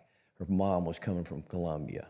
So we got her there, but it took us forever to get there, for one thing, with everything all backed up, and then come back and then get some other people back to their areas. But the biggest problem was, in the beginning, I was able to get the individuals right to where you go in on this north side. And then a bicycle police officer came up and said, you can't do that. It's just for the buses coming in from the parking lots and bringing people in. And they said, well, they could do that. Well, a lot of people that have in the hotels, motels, or wherever, didn't have that option. A lot of people can't walk that far. A lot of people can't walk to the door without getting out of breath. A lot of people have devices that they can't get in to the area. That's all I was trying to do. I was told that there was some paperwork stating that I needed permits and all this, like a ride share. I don't need a permit for a ride. I'm not a ride share. I was volunteering help to help people get to their places back and forth. I don't accept money. I mean, they tried to give me money, but the police did let me know, if you take money, you got. I said, well, listen, I don't need permission to help people. I don't need permits to help people. If I have people that stay at my house, or if they stay at a hotel and they need to go somewhere, I go pick them up, we go, never had a problem. And I seem to be the only one being singled out, because there was a lot of carts going up and down the road the police never said anything about. At the end of the venue, they shut down the whole Broadway, Ocean Drive. That made people have even further to walk. I mean, there were people all the way down to the north end walking. And if it wasn't for these people that had cards that were offering them rides to get to their place, some of them were walking quite so many miles. A lot of people can't do that. And I just think the council needs to look into this and work with whoever's running the operation, the coordinators, and the police, get the police involved in it, because they were just doing what they were told. And I had to do what they told me to do, or I would be arrested for helping people. Okay. Thank you, Mr. Martin. We'll take a look at that. It should be clear and consistent. I don't see any reason why it can't be, so we'll certainly have that conversation as part of staff's after action and in our talks with the promoter for the event of the future. And along with the Run to the Sun, it's the same way. Yeah. You only have one area to get in. It needs to be one on both sides. Okay. Thank you for hearing Thank you. me. I Thank agree. you for all you've done, too. Thank you so much. Good to see you. Dan, and thank you for volunteering to help people. I understand what you're saying. And I think anybody that was present at the Vietnam memorial dedication, there were, what, 24? Yeah, easily. 24 or more residents who brought their golf carts down and were helping basically Vietnam veterans who are now in their late 60s and 70s get into the event. So, yeah, let's take a hard look at that. I appreciate you bringing that to our attention. Yeah, and it's not asking too much, you know. I mean, there's a lot of people that would really like to help, but they don't want the hassle of being. I was told I was going to get some paperwork from this individual, the lady. I can't remember her name as the officer, a female, got blonde hair. Stephanie James. Oh, yeah, they told me, and a sergeant was supposed to come see me. He never did. I never heard from him. But there was some paperwork that they were going to show me that showed that. And I gave them my email, and I never got that paperwork. Okay. And I need that paperwork to show somebody else. Sure. If that can happen, I'll get back with you. We'll ask them to take care of that. Thank you. Super. Thanks, Dan. Jennifer, one more? Two more. Two more. Nicolette Hemingway.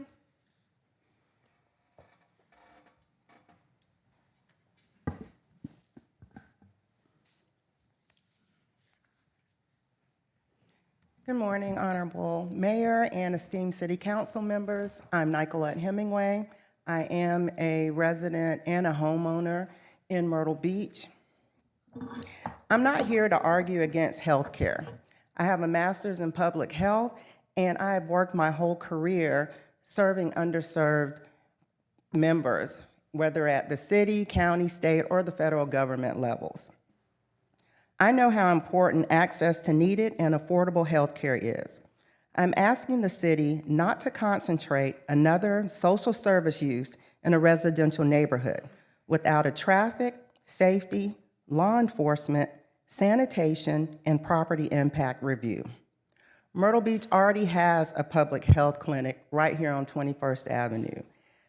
Also, New Directions of Horry County on Osceola Street, and Echo at Belterre Boulevard. These service access points encloses the Booker T. Washington community. Before approving another free clinic, City Council should require data showing why this location is necessary and how neighborhood impacts will be controlled. As a homeowner in the Booker T. Washington neighborhood, I know that crime affects property values. There are drug addicts and homeless people running rampant through our community. And research shows that violent crime tends to carry the largest negative impact on home prices. Now, I'm sure you all wouldn't want your home values impacted because you have homeless people or drug addicts roaming your neighborhood.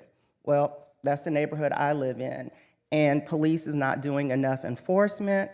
And also, you all seem to think that the Booker T. Washington neighborhood is the dumping ground for help programs. There are so many areas in the 29577 area code that you can have those facilities. I'm sick of you all telling us what we need in our neighborhood without asking us, the residents. Quit doing it. You don't want homeless folks over there, Pine Lakes. You don't want homeless folks or drug addicts over there in the dunes. Wherever you live, Market Common, you don't want that. We don't want it in our neighborhood as well. So why are you looking at us as the dumping ground of any kind of social services impact programs? I'm sick of it. Most of y'all on City Council don't look like me, and more than likely, you don't live in my neighborhood. I know Mike lives in my neighborhood, but I grew up there. I know the kind of neighborhood that we have had, and we would like to see come back again. We had business owners, we had educators, we had military people, and our neighborhood thrived. Now, all of a sudden, you want to put Habitat for Humanity, low-income homes there. You have the veterans apartments right across the street from one of my friends. You guys put all kinds of things in our neighborhood. You have the J1 folks right there off of 10th Avenue. Their apartments look better than some of the apartments in my neighborhood. It's really interesting where you all want to divert your funds to and what areas you want to concentrate your money in. You're not trying to concentrate on improving my neighborhood. You're actually trying to concentrate on destroying my neighborhood. And I'm sick of it. I'm sure some of my neighbors are sick of it as well. Thank you for your time. Nicolette, thank you for coming. I think the council and staff have heard the neighborhood very clearly on this. A couple of the projects that you mentioned are not city-funded or sponsored in any way. Some of the projects are city-funded or sponsored in some ways, but the J1 student housing is not a city project. That's a private development. The veterans' homes are not city-sponsored. That's, I think, a nonprofit, a charitable organization that put that together. For the benefit of the rest of the audience, the clinic that she's talking about grew out of Grand Strand Medical Center's desire to provide real-life experience for the doctors in training at Grand Strand. There are nearly 200 medical residents, doctors who are learning to be doctors at Grand Strand currently, and they, as in other parts of the world, we're looking for a place to provide some free health care. The word clinic is a little deceptive because I think of it as more of a doctor's office. That's what it is a doctor's office. But we've certainly heard the neighborhood. The original plan came to Grand Strand from the Brown family, which owns the former, somebody correct me if I step out of line here, which owns the former Boys and Girls Club property. And I think the Brown family's interest in that was in providing a use for the community that would be welcomed. We've heard that that may not be the case, and we understand that fully. The city at this point hasn't committed to anything there. We have talked with the doctors who are putting this together and suggested that that's not going to work as a location. So I think we've alerted the doctors that are working on this from Grand Strand that the Boys and Girls Club, while the Brown family would like to use it for this purpose, that's not going to fly with the neighborhood. That's a really colloquial way of putting that. So they have a couple of other options that they're looking at that are not specifically within the bounds of the Booker T. Washington neighborhood. We also need to have a larger conversation with all of the service providers. You make a great point that a lot of the service providing is concentrated in that neck of the woods. So we need to have a conversation with those service providers and with Horry County, and I'm hopeful that we can start that this month yet. So thank you for coming today. We've heard the neighborhood and understand the concerns. Council, do you want to add anything to my ramblings? The only thing I would just add, Mayor, is the initiative didn't come, as the mayor said, from the city. It came from the property owner and the Grand Strand group who was looking to provide that service. And a lot of times the city get blamed for stuff, and it's not the city that leading the charge, I guess you would say. And I will say that Grand Strand picked that site because they've got access to life expectancy, healthcare issues, and felt that center part of town is where the healthcare need was greatest. Well, they already have a hospital. Let them practice their clinic at Grand Strand. You have Conway, you have Tylands. They're already hospitals. They need to set up their own clinic within their own facilities. Don't use us as a training ground or an experimentation. Well, I don't know that that's what they're thinking. I think their goal was to provide free access to health care for those folks who may not have the insurance, who may not be able to do it. That's why we have the health department. That's why they have new directions. You're trying to saturate, it seems like, the area. We've heard you on that. Stepped away. So we understand that, so we're good on that. So thank you for coming today. Thank you. Sir. One more? One more.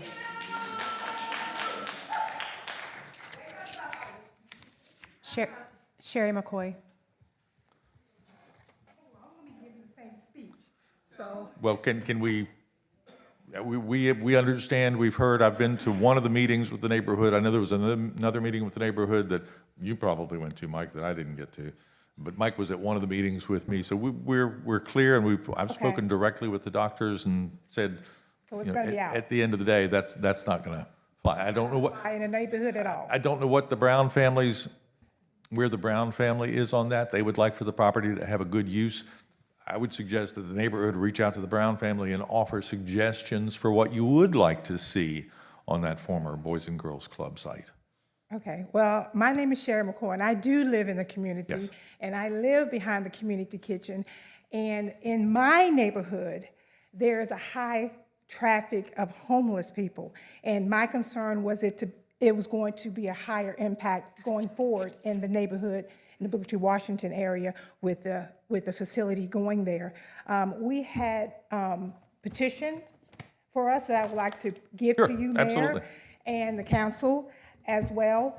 And we also heard that there was petitions that were being signed by bikers who were here for Memorial Day weekend. So we don't want that going forward to be permitted as something that was given without addresses and phone numbers to say these people actually live in our neighborhood. Sure, we understand. Going forward, as she said before, if possible, before things are voted on, if we could have a voice to say we do not want these things in our city. And you, And not in our city, it but feels in like our you haven't, but community. you have, because this hasn't come to council in any Okay. way at this point. We've had general conversations, and I would point out that I think Grand Strand's interest was not in serving a homeless population, but in serving the residents of Myrtle Beach, again, who may be underserved for medical care, who may not have the insurance needs.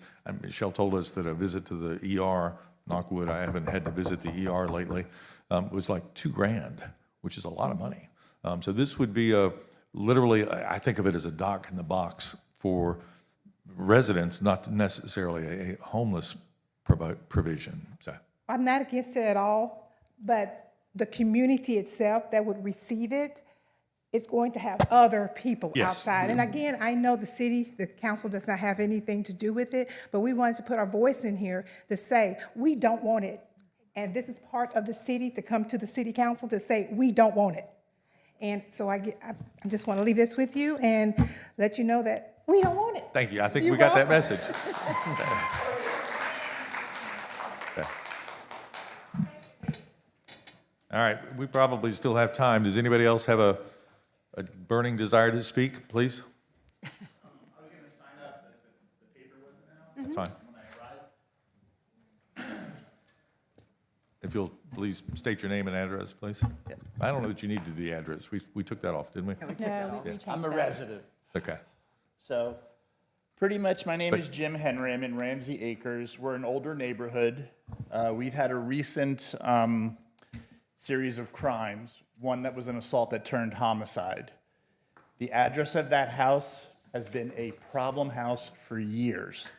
There's a quality of life court case against it prior to the homicide. And as we all joke with each other, they're back in business. We had several other homes that I believe are working together as an organization. I'd like to see RICO investigated. The FBI has a field office on 38th Avenue.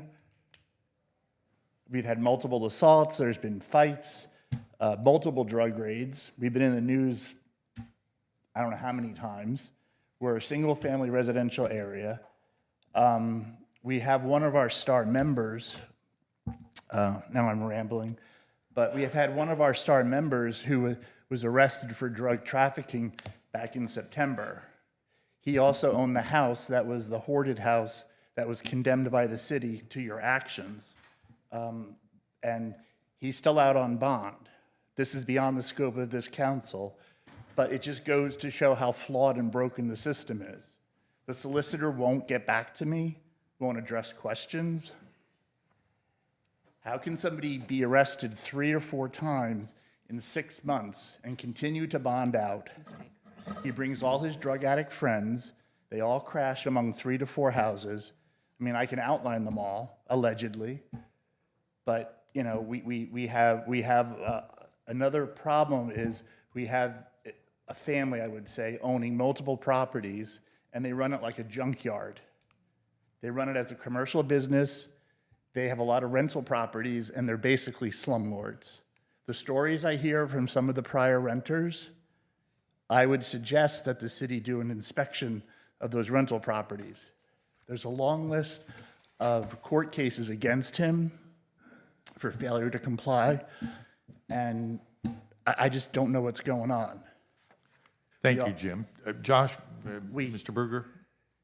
Go ahead. We also have speeding issues. You know, we can't get white stop lines at intersections. I don't know why. You know, we're market common adjacent.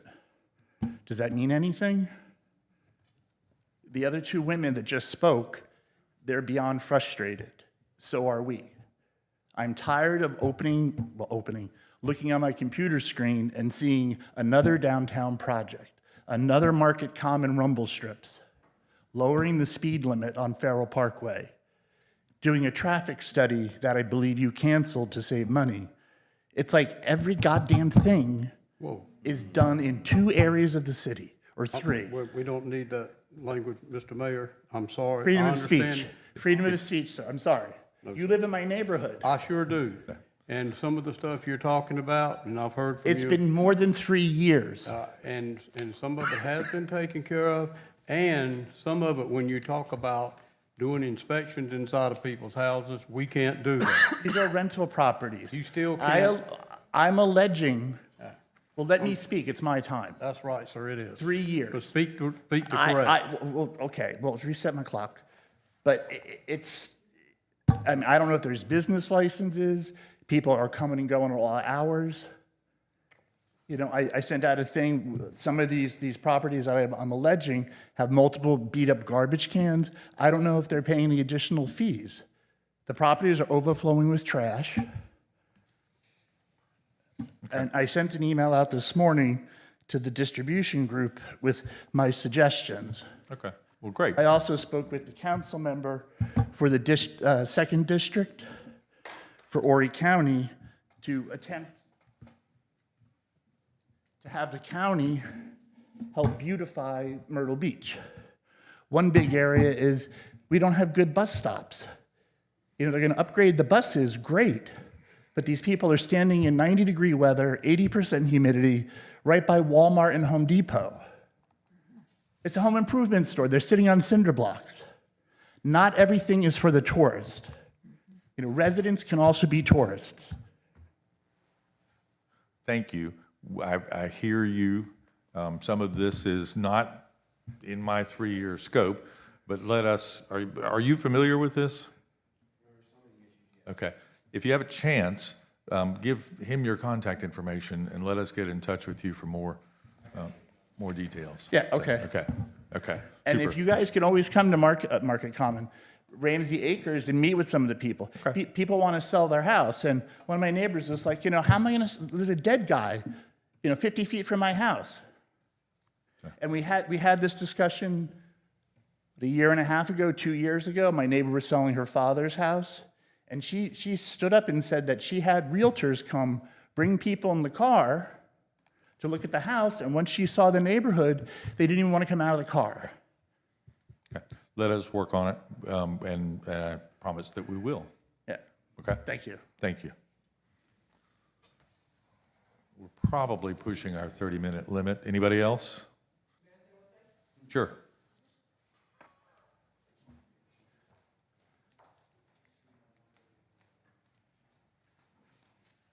Hello, Council.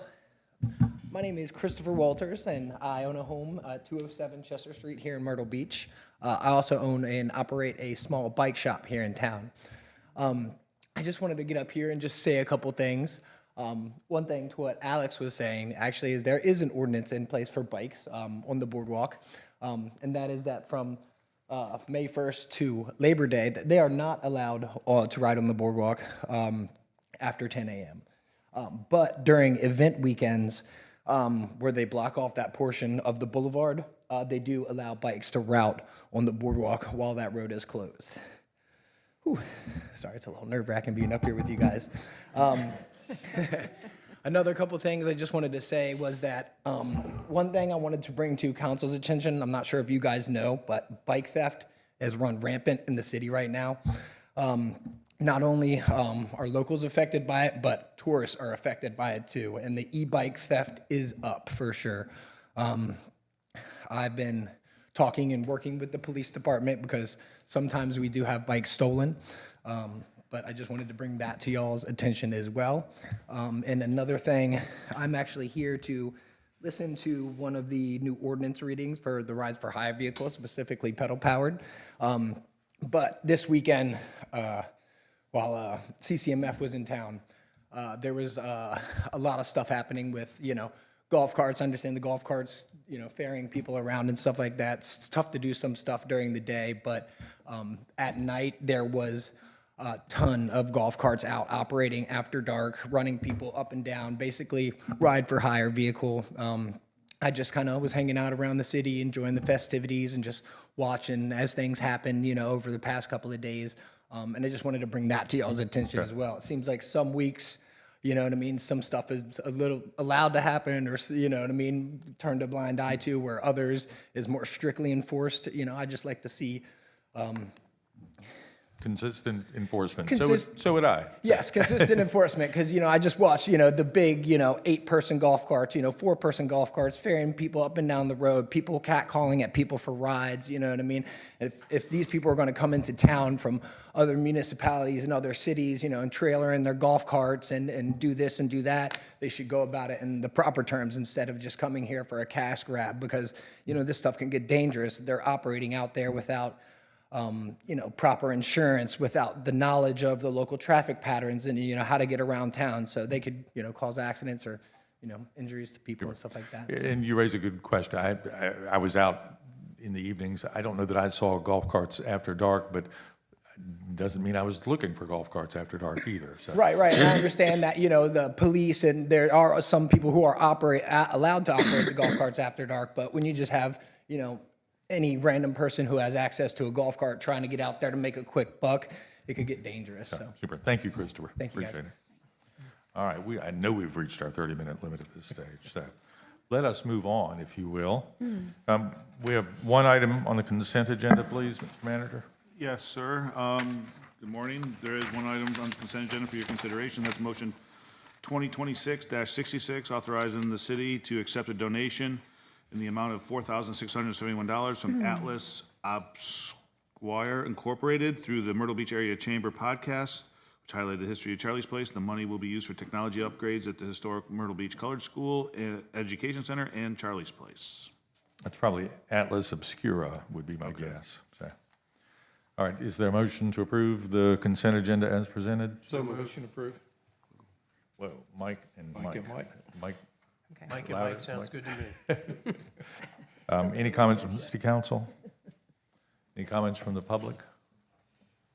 All those in favor of the consent agenda as presented, which includes motion 2026-66, please say aye. Aye. Any opposed? Thank you. Moving to the regular agenda. Madam Clerk, we have second reading of 26-39. Second reading of ordinance 2026-39 to amend Chapter 23 of the City of Myrtle Beach Code of Ordinances, Vehicles for Hire, to include Article 8 relating to pedal-powered passenger vehicles. Good morning, Mayor and Council. There's been no changes from first to second reading. Just as a reminder, this is the ordinance that governs pedal-powered passenger vehicles and lays out the, requirements to obtain a franchise. The only, recommendation that was made at the last, when it was on first reading, was from Councilman Louder about requiring the franchisees to check driver's license. That has been added to the franchise agreement, so that was covered over there. Motion to approve. Second. Jackie, Mike and Jackie, please. Any discussion from council? Any discussion from the public? All those in favor, please say aye. Aye. Any opposed? Second reading on our budget for the next year, ordinance 26-42, Jennifer. Second reading of Or an amendment, I'm sorry, this is an amendment to the existing budget, I apologize. Second reading of ordinance 2026-42 to amend the municipal budget for the fiscal year beginning July 1st, 2025 and ending June 30th, 2026 by authorizing the use of hospitality tax fund balance for beach access mobility devices. So moved. Second. Any discussion from city council? Any discussion from the public? This is the proposal that we talked about the last time around to provide 3 or 4 boxes, 4 boxes with beach-going wheelchairs that can be accessed by the public at various locations along the city. We're using funds out of the current city budget to do that. So all those in favor of the motion, the second reading as presented, please say aye. Aye. Any opposed? Thank you. Second reading of ordinance 26-43, which is now the new year budget. Second reading of ordinance 2026-43 to levy taxes and establish a municipal budget for the fiscal year beginning July 1st, 2026 and ending June 30th, 2027. Good morning, council. There have been no changes in this ordinance since first reading.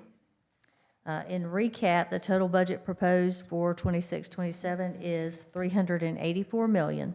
That's a 6.5% increase over the prior year, with the actual operating increase only being 3.7% net of capital. There is no proposed property tax increase. There is a rebalancing of the TDF credit from 67.45% to 53.4%. There's a water and sewer rate increase of 6% for water, 9% for sewer, and that is a combined 7.4% and approximately $5.53 for a residential user. The encroachment fees are increasing for both soft and hard encroachments, $100 each. The solid waste fee is increasing by 3.5%. And that equates to about $1.08 for a residential user of our solid waste services. The budget is balanced within our target funding ratios. And our general fund balance is estimated to be 22.2% of recurring expenditures. And our expenditures to revenue ratio is actually 100.9%. That means we have slightly more recurring revenues than recurring expenses in here to balance the budget. The budget also includes the addition of 3 folks to create a crew for beautification in our recreation group. It includes a crew of 4 folks to increase our road maintenance. These all were council directives.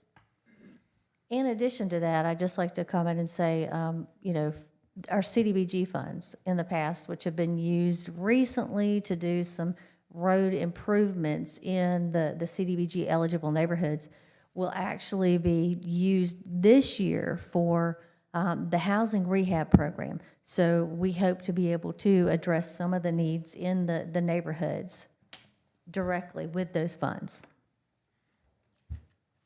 Any questions? Council, is there a motion? Did she mention 3% increase for the employees? She didn't.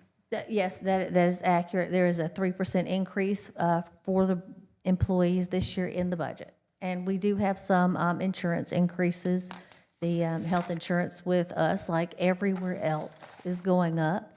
There'll be increases from 8.9 to 14% for our employees, and the city's picking up an additional 16.1% in premium adjustments. We're kind of spreading over some of that cost over the next 3 years, because what we really hope to do is implement some programs in this next year to hopefully, keep those costs in check and maybe even create some savings. Great. Is there a motion to approve? Moved. Second. Any discussion from the city council? We could be here all day listing the things that are in the budget. We're making progress on providing services to the city. Did you mention the minor fee increases for solid waste and water and sewer? I did. So, great. Any comments from the public? All those in favor of the municipal budget as presented, please say aye. Aye. Any opposed? Nay. Thank you, Michelle. Thank you. Thanks, Michelle. Second reading of ordinance 26-44, please, Jennifer. Second reading of ordinance 2026-44, granting a franchise agreement for operation of a pedal-powered passenger vehicle business to Amanda Sabrangi Myrtle Beach Party Bike LLC, doing business as Pedal Pub Myrtle Beach.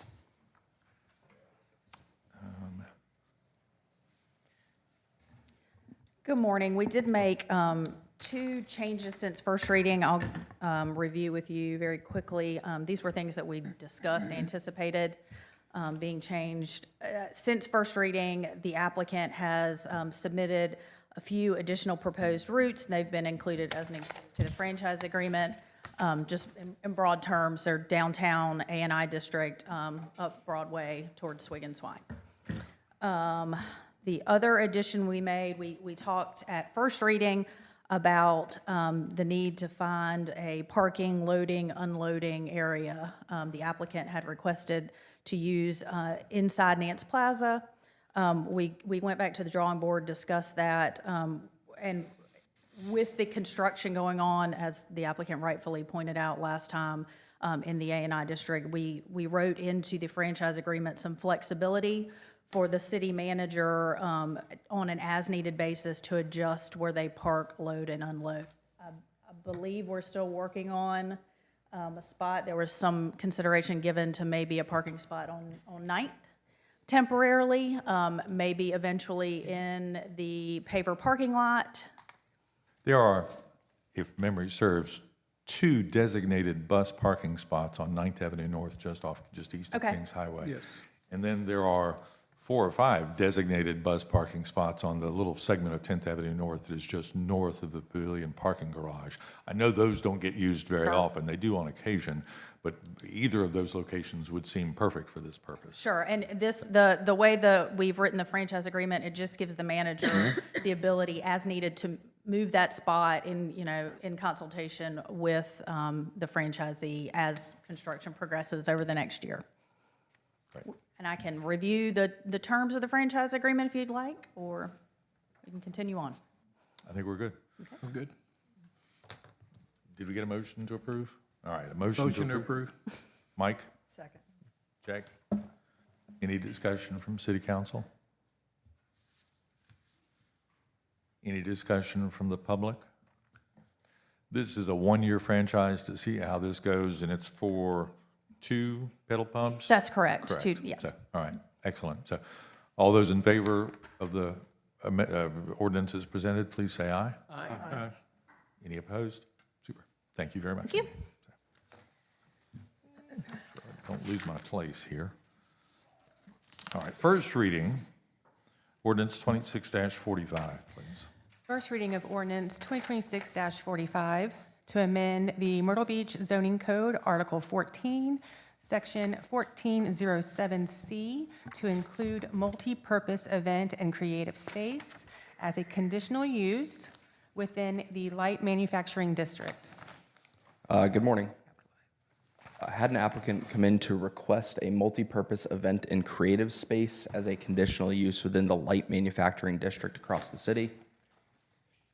Going through the official documentation for what that would be governed under would be a flex space, a building or parts of a building suitable for or capable of being changed to accommodate a variety of permitted uses. Basically a shell building that can then be rented out for things like weddings, video production, essentially whatever the operator wants to rent it out for. Staff requested at Planning Commission these conditions to have a parking area calculated at a rate of 1 space per 250 square feet of gross floor area. The flex space must include a sprinkler and alarm system. No on-site alcohol sales or consumption as permitted. No on-site overnight storage of private property or equipment shall occur outside of the building. And then all activity associated with the flex space must occur inside the flex space and shall not be conducted in parking, travel, or landscaped areas. Map here, all the green areas, the 6 green areas are LM districts across the city that this would be applicable to. And the findings of fact for Planning Commission. Planning Commission voted to recommend denial unanimously.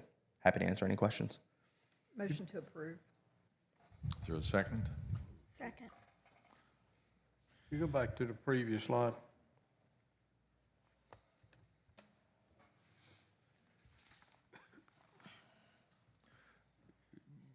The applicant has a building or not? I don't know that it's relevant to the conversation. I'm just curious. Yeah, so the applicant has a building over on the Dividend Loop area. It is the largest building over in that area, and they were renting it out for these things and then found that they can't do that because it's not permitted by code. And we've talked about event spaces in the downtown area as well. So the idea of having an event space is a plus overall for the community. Yeah, so Planning Commission felt that it was a good use for the city, just not the appropriate zoning or location for that use. They didn't want to encroach upon the LM because the LM is a very limited zone and for very specialized needs. So this didn't feel like an appropriate fit, but they found that the use was necessary and needed in the city, just not this location. We're working with Kimley Horn to address that in the zoning rewrite. Thank you.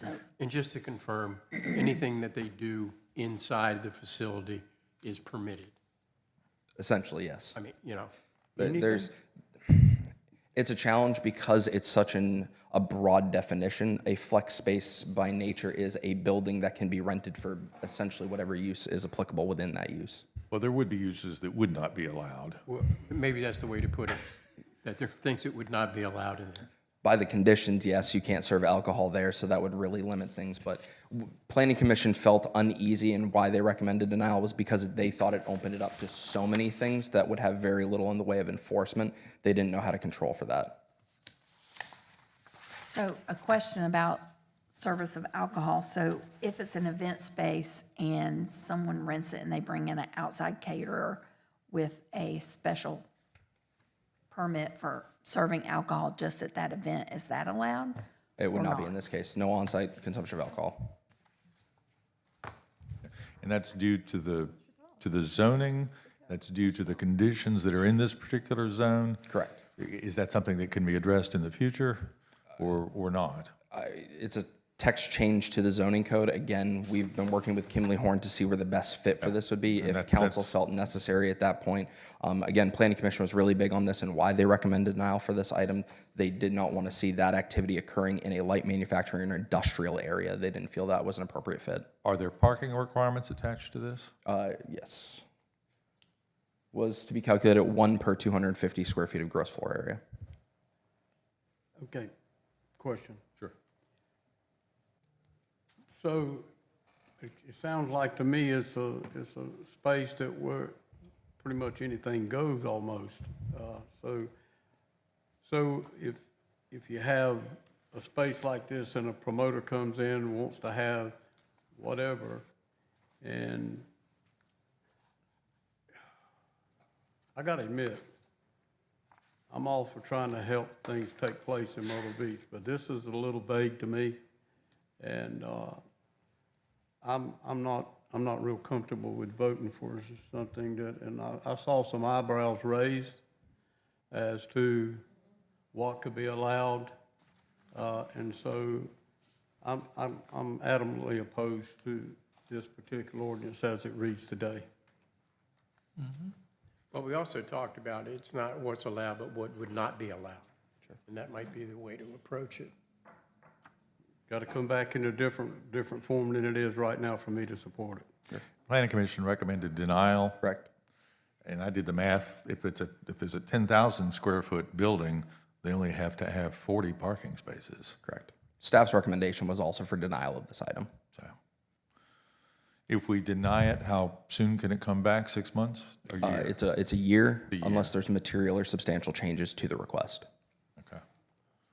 Would you then suggest continue? So it can be amended? Well, then we need to withdraw our. It's still got to go back to Planning Commission if we're going to amend it. The only thing that can happen at this point is you can make a motion to deny, a motion to approve, or you have to get a rescinding on first and second, and then make a motion to continue. But the motion that's before us can be voted down, so I don't know that you need to. That's correct. I don't know that you need to As it is right rescind that. now, it can be motion to deny. Yes, sir. And they would have to wait a year. Yes. Yes. Unless there are material changes. It could come back in its same form in a year, but if it comes back materially different, it could be less than a year? Yes. Okay. All right, so we have a motion on the floor. Any other council discussion? Any comments from the public?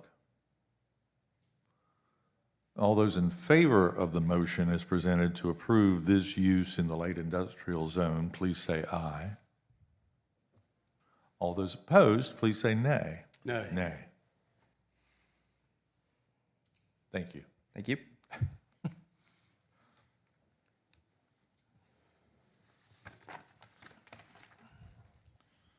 All right. First reading of 26-46, similar concept apparently downtown.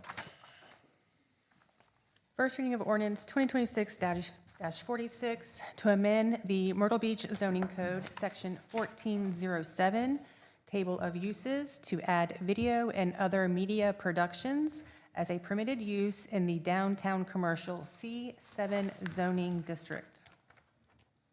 So this request came in from an applicant to permit video and other media productions to the table of uses for the downtown C7 district.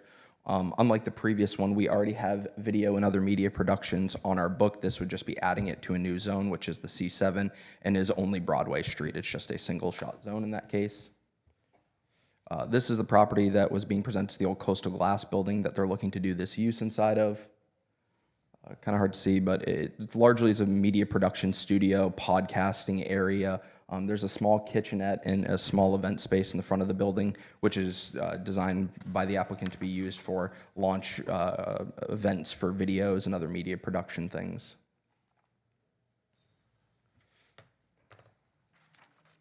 Site rendering of what was provided to planning. Again, C7 is just a single shot district along Broadway Street. And then finally, event spaces are already an allowed use or permitted use in the C7. So the event space that they have in the front of their building for those launch parties or events would already be allowed in the C7 district. This would just be adding that video and other media productions to the C7 to allow them to do the totality of the building they're looking for. Okay. Is there a motion to approve? Motion to approve. Second. Mike Chestnut, Debbie and Mike, Jackie and Mike. One question that would be, what about parking? What would be the parking requirements? There's looking at that property, and let me say this, that property's been looking like it is for a long time, and anything we can do to improve that look will be great. But I'm not sure about how much parking that building has available. I know there's parking right there facing the building to the left, and then there's the public parking block and a half away. But I don't know that they have any parking itself, except some parking behind the building. Turn to Charlie and Ken if I get this wrong, but I don't believe C7 has any minimum parking requirements. Yeah, virtually none of the businesses there have parking of their own. Yeah, So they it's not All an on street. unusual Okay. situation. So, All right, just checking. All right. any other comments from council? Any comments from the public? All those in favor of 26-46, please say aye. Aye. Any opposed? Thank you. And just real briefly, just to let you all know, I've accepted a position as a planning director in another municipality, so this is my last planning Oh, my or my goodness. city council meeting. Okay. So I just want to thank you all for everything. Wonderful staff in the city of Myrtle Beach. I couldn't be more proud of my time and the work we've done here, so thank you all. Thank you, Cameron. Thank you. Thank you, Cameron. Thank you very much. That's what I was about to step up for. He begrudgingly issued his letter of resignation a week from now. Cam's not only been a difference maker for the city of, for my department, he's been a difference maker for the city of Myrtle Beach. He's made us better. He will definitely be missed. We may be able to fill the position, but we will not be able to replace what he brings to the table for us and has brought to the table for us. Thank you, Cameron. Congratulations. Congratulations. Is it in South Carolina or not? Okay. Okay, super. Thank you, Cameron. Best wishes. All right, Resolution 26-9, approving the city's 5-year capital plan. Jennifer? Resolution 2026-9, approving the City of Myrtle Beach 5-year capital improvement plan for fiscal years 2027 through 21, and appropriate funds for the first year of the plan, fiscal year 27. Thank you, Jen. So I think it's important to point out that when we adopt a budget, we adopt funding for capital improvements. This resolution serves two purposes. What it does is it actually appropriates that funding towards certain projects in the first year of the plan.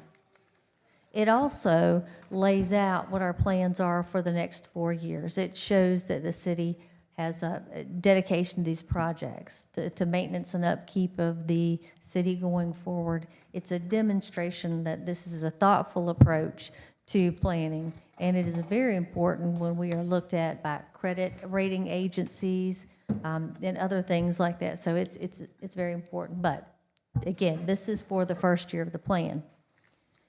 This particular capital resolution is for $73.2 million worth of projects in the first year. The entirety of the 5 years represented in this resolution is $460.8 million.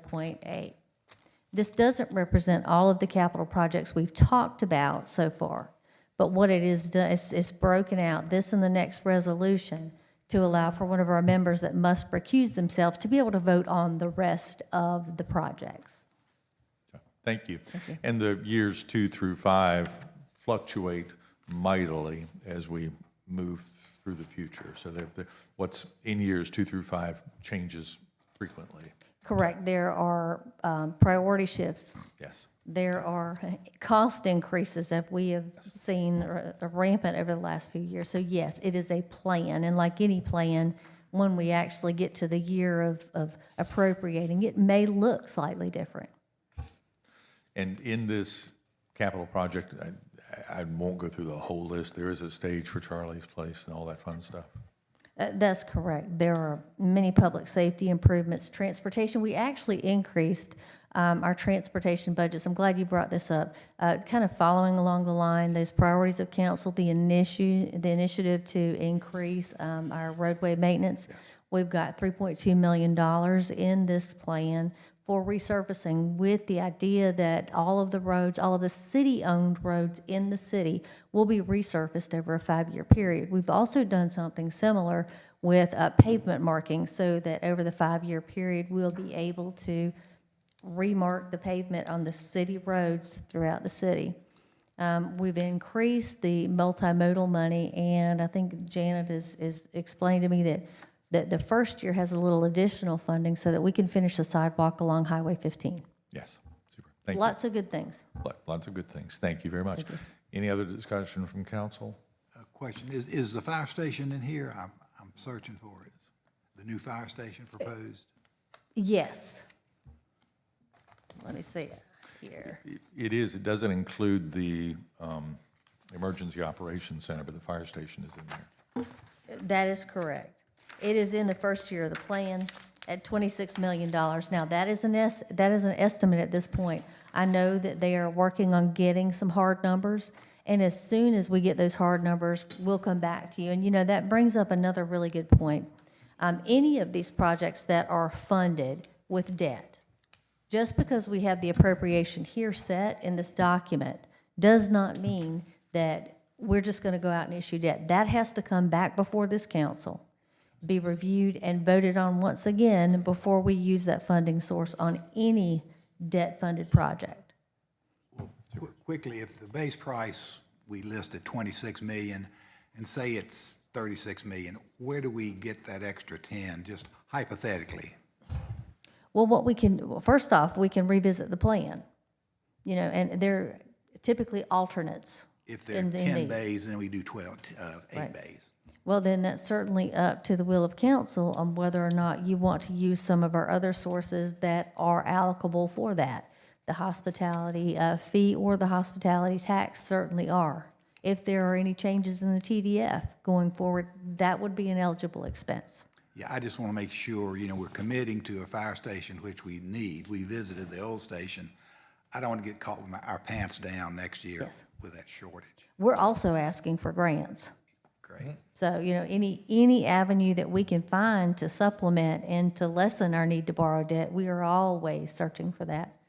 And as our Columbia friends pointed out at the last week, there is an appropriation. We're just not sure whether it's ours or the county's. Correct. I was going to ask, did we find out? Not yet. Yeah. We haven't found out who. Okay. All right. Any other discussion on the CIP for the next 5 years, with the first year being the only one that is actually approved? Any discussion from the public? We need a We don't motion. have any motion. We need a Oh, motion. we don't have a motion? Motion All to right. approve. Need- Second. Bill and Mike. Bill and Mike. Which Mike? Louder. Louder. Any other discussion from city council?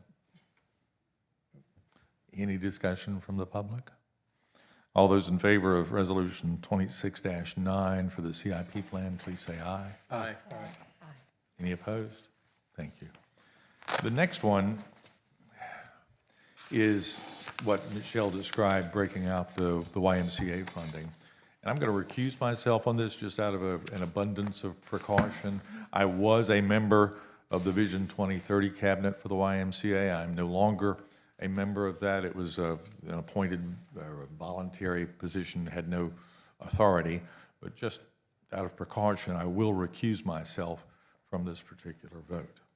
And I also am recusing myself as my husband works as a consultant with the YMCA. We'll step away. That puts you in charge, I think. What do you say? Okay.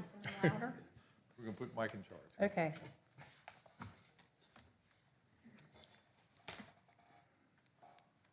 Thank you. Thank you.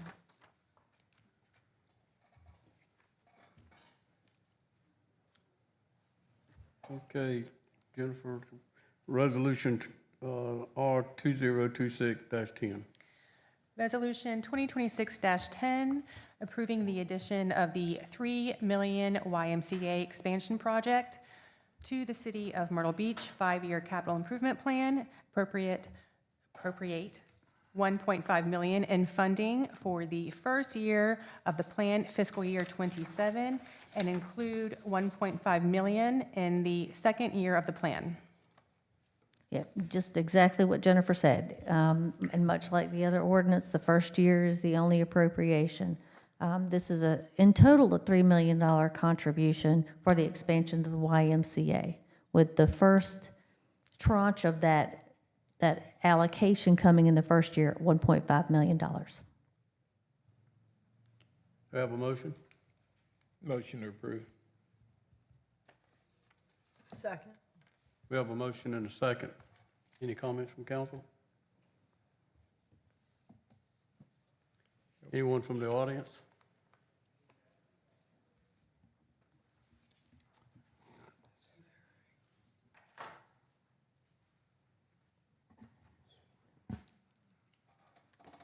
Good morning, Council. David Byrd, the Chief Executive Officer of the YMCA of Coastal Carolina. On behalf of the Y, we want to say thank you for your contribution. We are most grateful for your trust and responsibility you're putting in us as we launch into our new generational center, which will be an all-day preschool licensed center. 50% of those kids will be on financial assistance. We also will be activating an active older adult center along with a teen center there. We have 3 other partners that we're working with now to do matching funding, and we'll have that answer in about a month. So God bless you for this, and we hope to launch this in the fall of this year with our overall vision to have a number of locations around the region. So unless your questions, be happy to answer any. Question? I do have a question, and this is a question I asked so many times over the years. When we vote to build, when we vote to expand, we always talk about getting there, but we never talk about what the cost of operation will be that's added to that. Do you have any information about that? We do. We'd be happy to provide that. We have provided an ongoing pro forma we've already put together with the Generational Center with a number of kids. We're modeling this very similar to our Coastal Carolina project that is a same financial setup there where we're doing kids on the campus there. About 50% of those are on financial assistance as well. And then the same with our membership and our support we provide through our active older adult program. So we'd be happy to provide any kind of budgets for you related to that.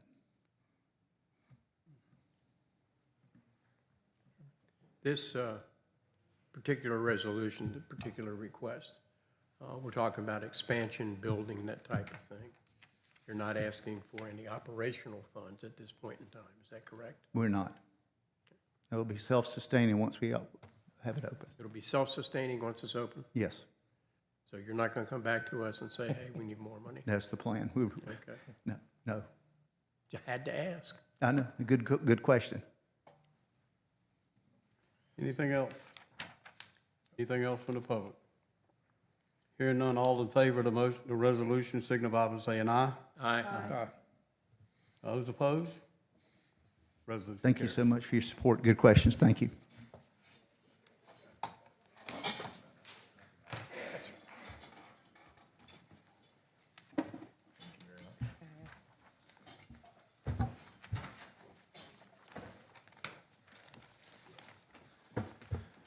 Thank you, Councilman Louder.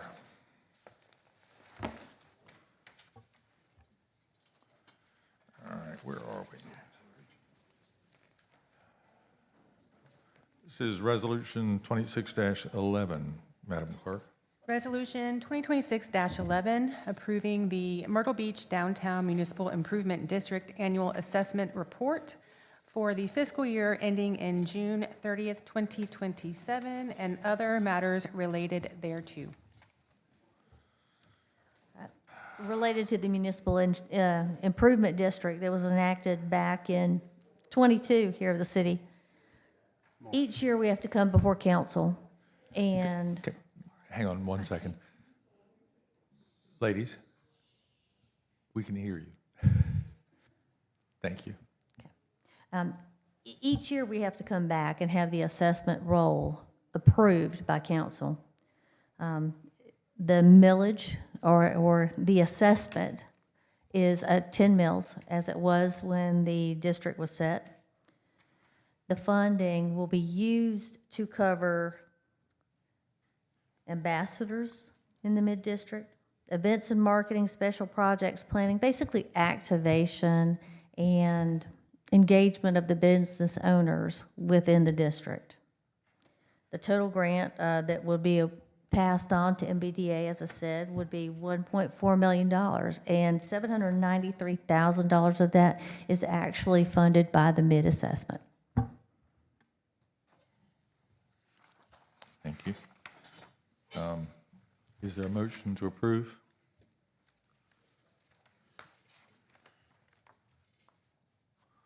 So moved. Second. Council discussion? I'm still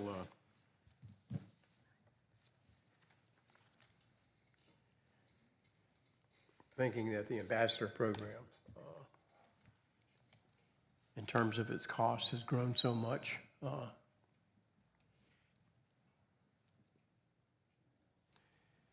And I know a lot of this funding, and the people in the mid, have agreed to provide this money. But I'm not seeing the return on investment that I thought we might get from the ambassador program. So that in approving this resolution, then we go ahead and we fully fund the program. So that raises concern for me. I don't know if it does for anybody else on council. Mr. McClure, I will say that when we talked to MBDA last, they did come up with an additional $350,000 from other sources to offset some of that cost in the ambassadors. And I understand that, and thank them for doing that. But it's still, it's a concern to me. And at a minimum, we need to keep our eye on that so it doesn't just to continue to grow and just get out of hand. I mean, I've seen folks picking up trash, which we need to have trash picked up. But I've also seen folks, sitting under a tree. Of course, it was hot outside, that type of thing, but, not constantly moving. I know that they have a program where they can actually tell what people are doing at what point in time. But this is becoming a very expensive program. And as I recall, in my early days in Myrtle Beach, way back before I was a permanent resident, what we call the gold cap now were actually volunteers, people who volunteered to be down on the boardwalk in that area, helping folks out, picking up trash, that type of thing. It was a volunteer program. So at any rate, that's Just want to express that I want to be sure that we're watching the numbers on this one. This, just to clarify, is for the mid and the $793,000 that it generates. This isn't for the total of the 1.4 or the 1.8 million that the city is committing through the budget for the Myrtle Beach Downtown Alliance.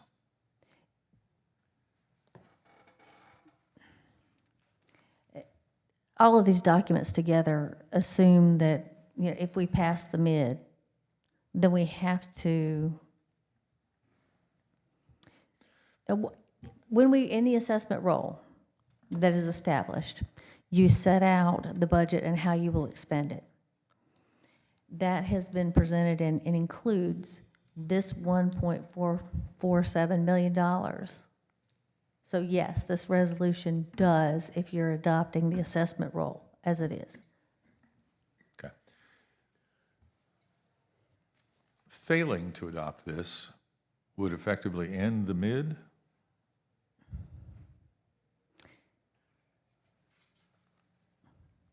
I would think so. You would have to come back, just like with the ordinance, whatever it takes to bring something back if you fail to adopt it today. I think we need probably a review of the MOA, the Memorandum of Understanding, or the agreement that the city has with the Myrtle Beach Downtown Alliance to see what it is that we said we expected the MBDA to do. I've expressed some issues that I've had regarding the ambassadors as well, which I think is one of the reasons why it's been adjusted. Council discussion, where are we on this? Do you want to continue this? Do you want to? We can take a vote on it today, but go ahead. My recommendation is to continue this motion, this resolution, and let me say why. Bill, I agree with you on this, on the gold cap. Somebody make note of that, please. Excuse me? The other thing, that, with all of this, with the mid, with the Downtown Business Alliance, I never believed in the beginning that we were going to create this particular alliance and have this mid funding for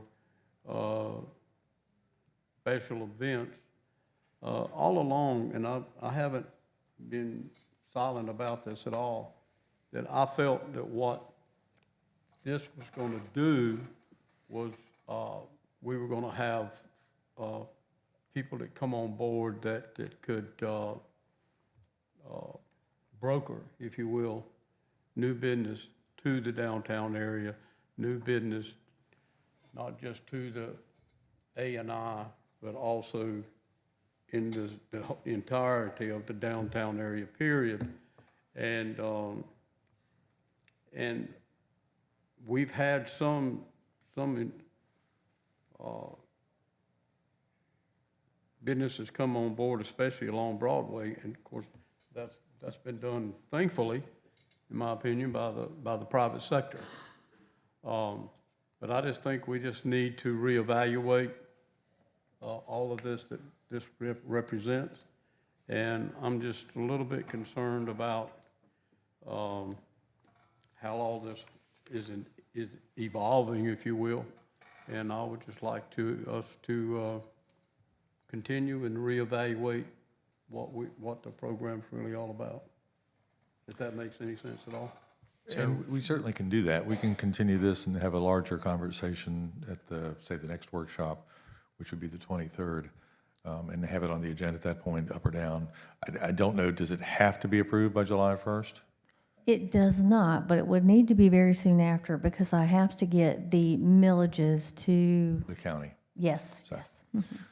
But it is time for a larger conversation about what the MBDA was organized to do in the first place, where we are in that scope, the ambassadors and so forth, so. So we'll have to withdraw the. Yes. And motion, get a motion to continue. So I'll withdraw my second. I'll withdraw my motion. Okay. I'll make a motion to continue. Second. First and a second, discussion from city council. Mr. Manager, this will be on the workshop agenda for the 23rd. Yep. And if you can provide to council the memorandum of understanding so that we can review that. I think it's 3 pages long, 2 or 3 pages long. It's not a long document, but we'll talk about that and be prepared to have a bigger conversation at the workshop on the 23rd. How's that? 23rd. Super. And let's set enough time to make it a bigger Yes, conversation. yes. So we'll try not to overload. You're talking about the Tuesday workshop on the 23rd of June? Yes. 2 weeks from today. 9 a.m. Not the monthly Not the monthly, workshop. but the 9 a.m. piece of it. And if we need to continue it later that day, we can, because you're telling me that it doesn't have to be approved by July 1. No. Okay, No. that's good. We've got a little flexibility. I would recommend we have it on the first Tuesday, if workshop. I understand that. Is there time enough to do that? Yes. We say the first Tuesday workshop, we're talking about July. July 7th, I think, maybe? Is that Yes, since it only takes, well, 4th of July would Then they would the have to 4th of vote. July? I It mean, would that's have to be it's the the next week after the vote. 4th of July, so I don't know what you're getting into there. But we can devote the whole hour at the 23rd to this. I don't know if that's, and see where we go from Yeah, there. we can. Okay. Let's shoot for the 23rd. If we need to move it, we can do that. How's that? that would be better. Okay. Any discussion from the public? All right, all those in favor of continuing motion 26-60, nope, I got the wrong one, 26-11, continuing motion 26-11, approving the Myrtle Beach Downtown Municipal Improvement District Annual Assessment Report for the fiscal year ending June 30th, 2027. Please say aye. Aye. Any opposed? Thank you. We've continued that one. All right, up next, Jennifer, motion 26-67. Motion 2026-67 to allocate $265,000 in funding in the general fund to provide grants to outside agencies. All funding is required to be used for a valid public purpose as declared in the grant application and the applicant's statement of intended uses of the funds. Thank you. Kind of like the capital improvement resolution, we've broken these out this year because we also need an additional recusal from one of our members. This motion will allocate $265,000 in funding from the general fund to provide those grants. We've gone over those several times in the workshops. Can you refresh me on that? I may have missed that workshop. Who's getting this $265,000, please? Let's see, you've got a Father's Place, Carolina African American Heritage Foundation. There's the, Patrick, can you put that up on the? Yeah. It's in the motion folder on the, in the shared. That'll be easier than me reading them. Thank you. This is a longer list than I realized, maybe? Yes. Okay, Yeah. is the Humane Society in this list? It shouldn't be at No, 265. it is not, because that is a standard fund, that is a standard funding we kind of include in our public safety category at Okay. $250,000. Then I may not need to hear this list. The main gist of this list is it does not include a Boys and Girls Club allocation. The total allocations for outside agencies this year is the $305,000. So this does not include the $40,000 that you'll hear in the next motion. Okay. All right, super. Is there a motion to approve? Motion to approve. Second. Any discussion from city council?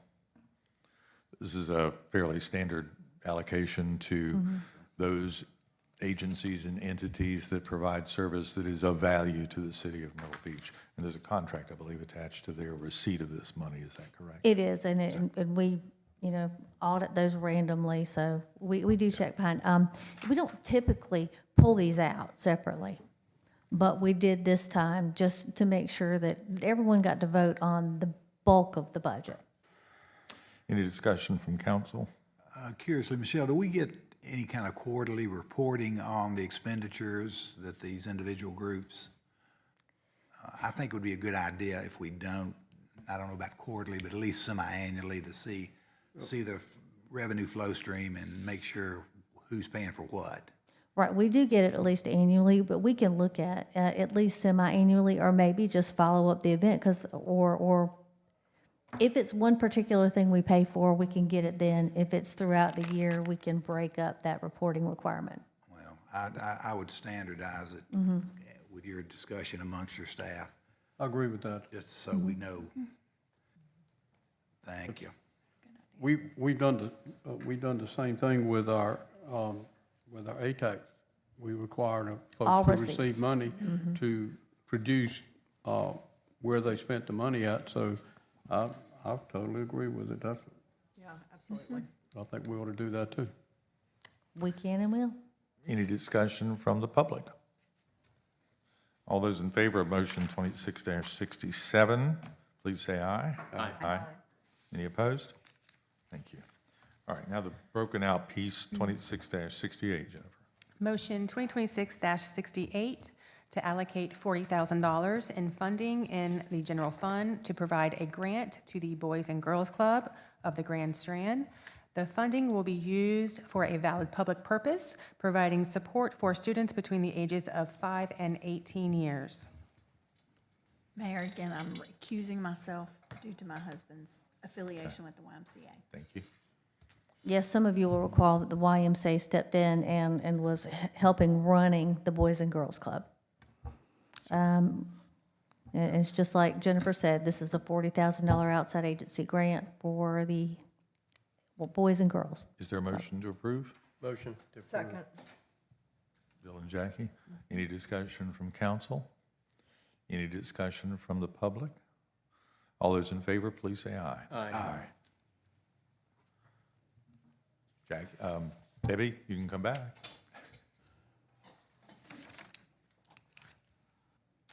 Jennifer, motion 26-69, please. Motion 2026-69 to designate the Myrtle Beach Area Chamber of Commerce as the organization to manage and direct the expenditure of tourism and promotion funds for the 2026-27 fiscal year per South Carolina Code, Section 6-4-10-3, accommodations tax revenues.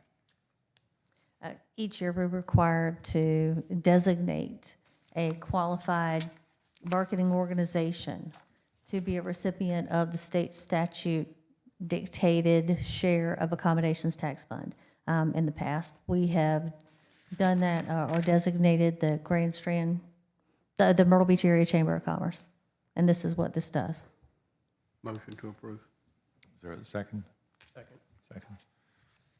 Any discussion from council?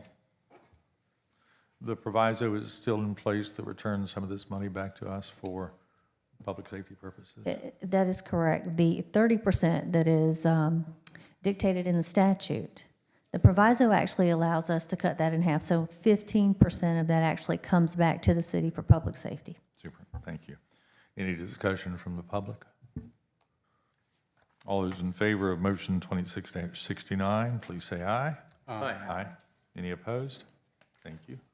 Thank you. Motion 26-70 to declare vehicles abandoned or derelict pursuant to the authority of Article 40. I'm doing my job, your job for you, Right, sorry. you want to finish? You can finish. Motion 2026-70 to declare certain vehicles abandoned or derelict pursuant to the authority of Article 41 of Title 56, South Carolina Code of Laws, 2001. These are vehicles which have been tagged. There's a prescribed length of time that they need to remain tagged. And if they're still there, after we do this, they will be picked up and moved. Range Rover. Is there anybody in the audience who is responsible for one of these vehicles? Motion to declare. Second. Debbie is the second.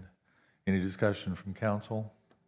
Any discussion from the public? I do have a question for the police department.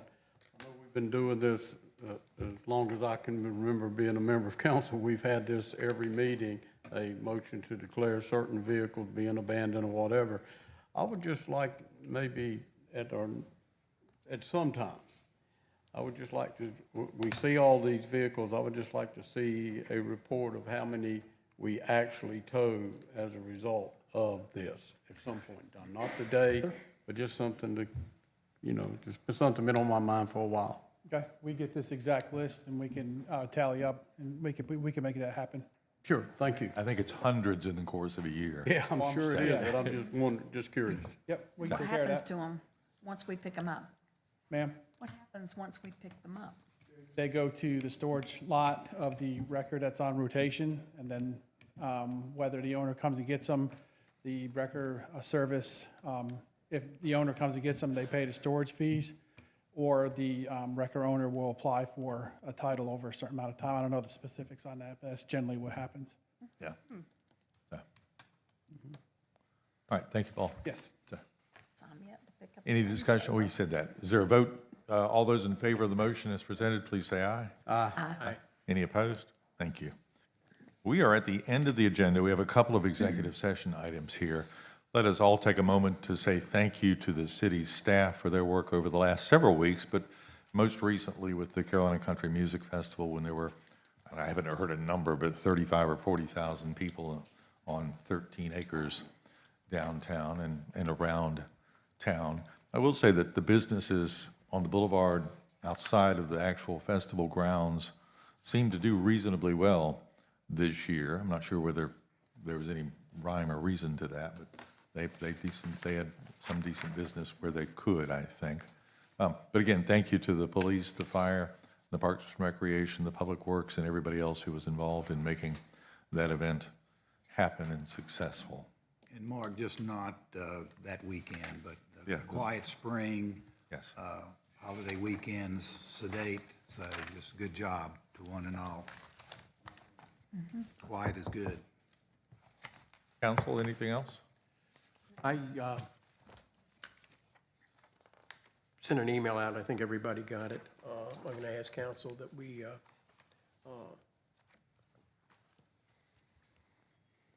recognize the 50th anniversary of the High Stepping Country with an official proclamation and do it this June 23rd.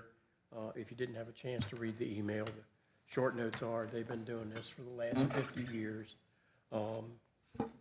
It's a wonderful production if you've never had a chance to get there. And it's very, very interesting that, during all of this time, they've helped actually launch the careers of some very successful artists, musicians in film, Broadway, country music, and even country music star now, Josh Turner, started his career there. So I'm asking that we have a proclamation for them recognizing the 50th anniversary. I will get their contact information for whomever, I guess this Meredith is going to be needed talking to him, and I'll get all that for him. I also want to ask for another proclamation. If you all will remember, gosh, months ago, we were looking at having a proclamation for Joyce Caritas as she was stepping down from the Planning Commission. And then, that kind of went the way of, it didn't happen. And I had heard people say, well, the reason it didn't happen is that Mrs. Caritas didn't want it. And I thought that was very odd after, 3 decades basically of service. So I actually called her and I said, what's that about? She said, no, you don't understand. What happened was we actually had, when you wanted to do this, we had people at our house and then we had a planned trip. A plan to leave, to go on vacation or whatever. And so what happened is it fell through the cracks. So I'm asking that we organize a proclamation for Mrs. Caritas, and I'll let staff and whomever, put that together and decide when we do that. But I think that's the appropriate thing to do. The last thing I want to bring up, and I know that we need to get into an executive session, so I'll try to be brief. And you all have heard me talk about this. We have the city manager's contract coming up for renewal and our city attorney's contract coming up for renewal. And my reviewing of their current job descriptions, et cetera, I find them to be a bit vague and not specific enough. And I would like us to really think about working on 2 things. A new job description for each that reflects what the job is here in Myrtle Beach, not what the municipal association puts out kind of as boilerplate. And also to develop a review form. And I think Dr. Connor, I communicated with her on that, and she was kind enough to do it because she was on vacation. So thank you for that. You know, even mentioning that, you know, we need to have a strong set of guidelines as to how we do this. It shouldn't be subjective. We shouldn't, you know, observationally, I observe or I like this person. We need to really get down and have a professional way to do it. Myrtle Beach, since for the longest time we've grown, and I think we need to recognize. When I first got on council, this thing was just presented to me when we were in a workshop, and I didn't really know that much about it, and I went along with it, and then we had 1 year where we just didn't do anything. We forgot to do it, and the contracts rolled over. And I think, you know, I hope everybody has read the current contracts, but if they roll over as is, there's going to be some conflict there. As an example, if you roll over the city manager's contract as is, it states that he gets a 5% raise. But we've already talked about we're giving everybody a 3% raise. I don't think it was. No. That was an addendum. And let me just say this, we've already voted to renew their contract. I understand that. But what we need to do, Mr. Louder, is we need job descriptions that are more specific to the job here, and we need to have review forms that we can review them and not observationally. You know, and it's in their best interest. If I was either one of these gentlemen, I would want that. Because how can we hold them accountable to things until we put it in writing what they're going to be accountable for?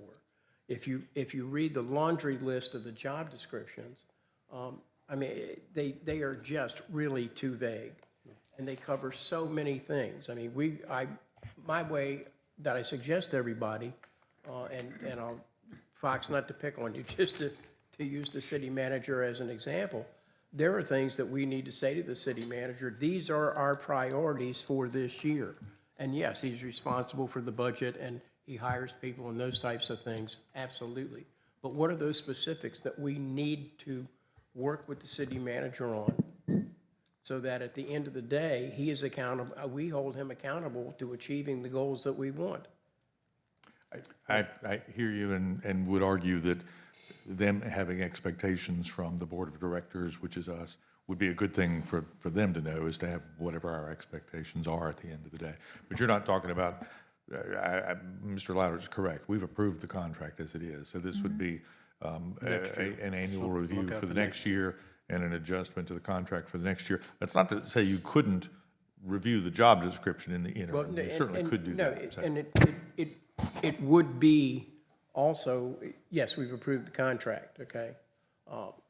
But now we need a way to hold them to it. What do we want? We've approved a contract. What are we asking them to do in this specific year? And we don't want to wait another year. Now, what you could do, because there's nothing in the law that prevents this, if you were to say, wait a minute, you know, this thing is coming up the end of the month, we don't have any time.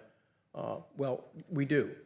We could extend each gentleman's current contract for 45 days to get this done, and then make everything retroactive going back. It protects them and it protects the city. But I agree with Mr. Louder that the contract has been approved as it is. We need to, as we discussed when that was done, do an evaluation, set up an evaluation process for both gentlemen. And it's not for the gentleman, it's for the position. For the position. They're in that position. Yes, we could review the job description in the meanwhile. Yes, we could have a conversation with them about what our expectations are. Absolutely. That could be done. But I don't think we can, unless the seven of you vote to review the contract again. Is there any energy for this right now? That's the question. Is there any worthwhile suggestions? Is there any energy for moving forward this now? No. I looked at Bill's suggestions. I, for one, am not interested in the manager developing over 60 age programs, addressing healthcare shortages, establishing partnerships with higher ed. That's the job for a strong mayor or us. That's not a management function, I don't think, Bill. Dr. Render, if you read it correctly, those were just put out as examples of what you might do. Well, Of I'm not course- interested in Of moving course forward, not. They so- were just thrown out as examples of Thank you what so you might much. do. I think it's very easy to create an evaluation tool based on an executive contract that we have. And that's what I would recommend if we want to do an evaluation in the coming year that we use. And it's not unusual at the executive level position for it to be more vague than much more specific. But I think that we've got really good options based on what the current contract denotes for both attorney and city manager. I think we And could so do for- that. And Bill, I'd love to, maybe you and I just meet. Sure. And I think you and I have been the ones working on that, and you and I could get together And so try we to come would, up with something as an looking at an evaluation evaluation tool tool, just so I'm clear, based on the current contract. we would develop an evaluation tool that we would use to evaluate based on this current contract. Easily done. That's a good start. And the evaluation. Bring to council for approval. Yes. Yes. That's right. Okay. And we talked about doing that and seeking to, I don't think we set a specific date, but we talked about maybe July. I don't know that we were far off from that. Mayor, I have one last thing. Okay. I would like for us to work with our folks in Columbia and look to have an official designation for the city of Myrtle Beach to be Golf Town, USA. I think that I saw the sign when I was coming out of the airport when I returned from my vacation, and I made some calls, and that was just put up. It was not necessarily official. And so I'd like for us to pursue that officially, maybe from Columbia, but also maybe from our federal delegation as well. That's For the why we 100th anniversary. recognized Fred Fred Portway. Fred Portway, couldn't think of Portway. Mm-hmm. Fred actually suggested that decades ago. You may not have been here when we recognized Fred. We brought Fred Right. to the dais and recognized him. He was That was the 90 or last meeting. 91. I saw the minutes. So, okay. But absolutely, that's a great idea. So, Watch yes. EO too. So we can do that. Anything else, anybody? Motion to, we can adjourn. No, can't adjourn. We got an executive session. So we have Executive two session. items for executive session. The following are invited to attend the entire discussion. City Council, obviously, Fox Simons, Will Bryan, Brian Tucker, Josh Bruger, Michelle Schumpert, Marla Bell, Meredith Deneri, and Amy Newshafer. And we've got a motion to go into executive session to receive legal advice relating to pending litigation with Horry County involving the Seascape property, and then invite Walker Humphrey into that one. And then the second motion would be to go into executive session to discuss the sale of city-owned property at 515 9th Avenue North and the lease of city-owned property at 517 9th Avenue North. So again, invite the usual crowd plus Walker Humphrey for the first item, and then excuse Walker Humphrey for the second Have the item. executive session in here? Yes. In here? Yes. Is there a motion to go into executive session for those two items as described? So moved. Jackie and Debbie. Any discussion from council? All those in favor, please say aye. Aye. Any opposed? Thank you. And if you don't mind, thank you for being here today. Your applause was welcome. So hope you enjoy the afternoon. It was unusual.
did you come from? You left and then came back? Okay, I just miss y'all so much. I know. Mark, we're good. Oh, good, okay. Here we are. We met in executive session to discuss 2 items. City Council took no action during the executive session. Is there a motion to come out of executive So moved. session? Is there a second? Who seconded? Chestnut. Okay, Mike did. Okay, sorry. I'm still deaf from the weekend. Any discussion from council? All those in favor of leaving executive session, please say aye. Aye. Any opposed? Motion to adjourn. So moved. Second. And we are adjourned.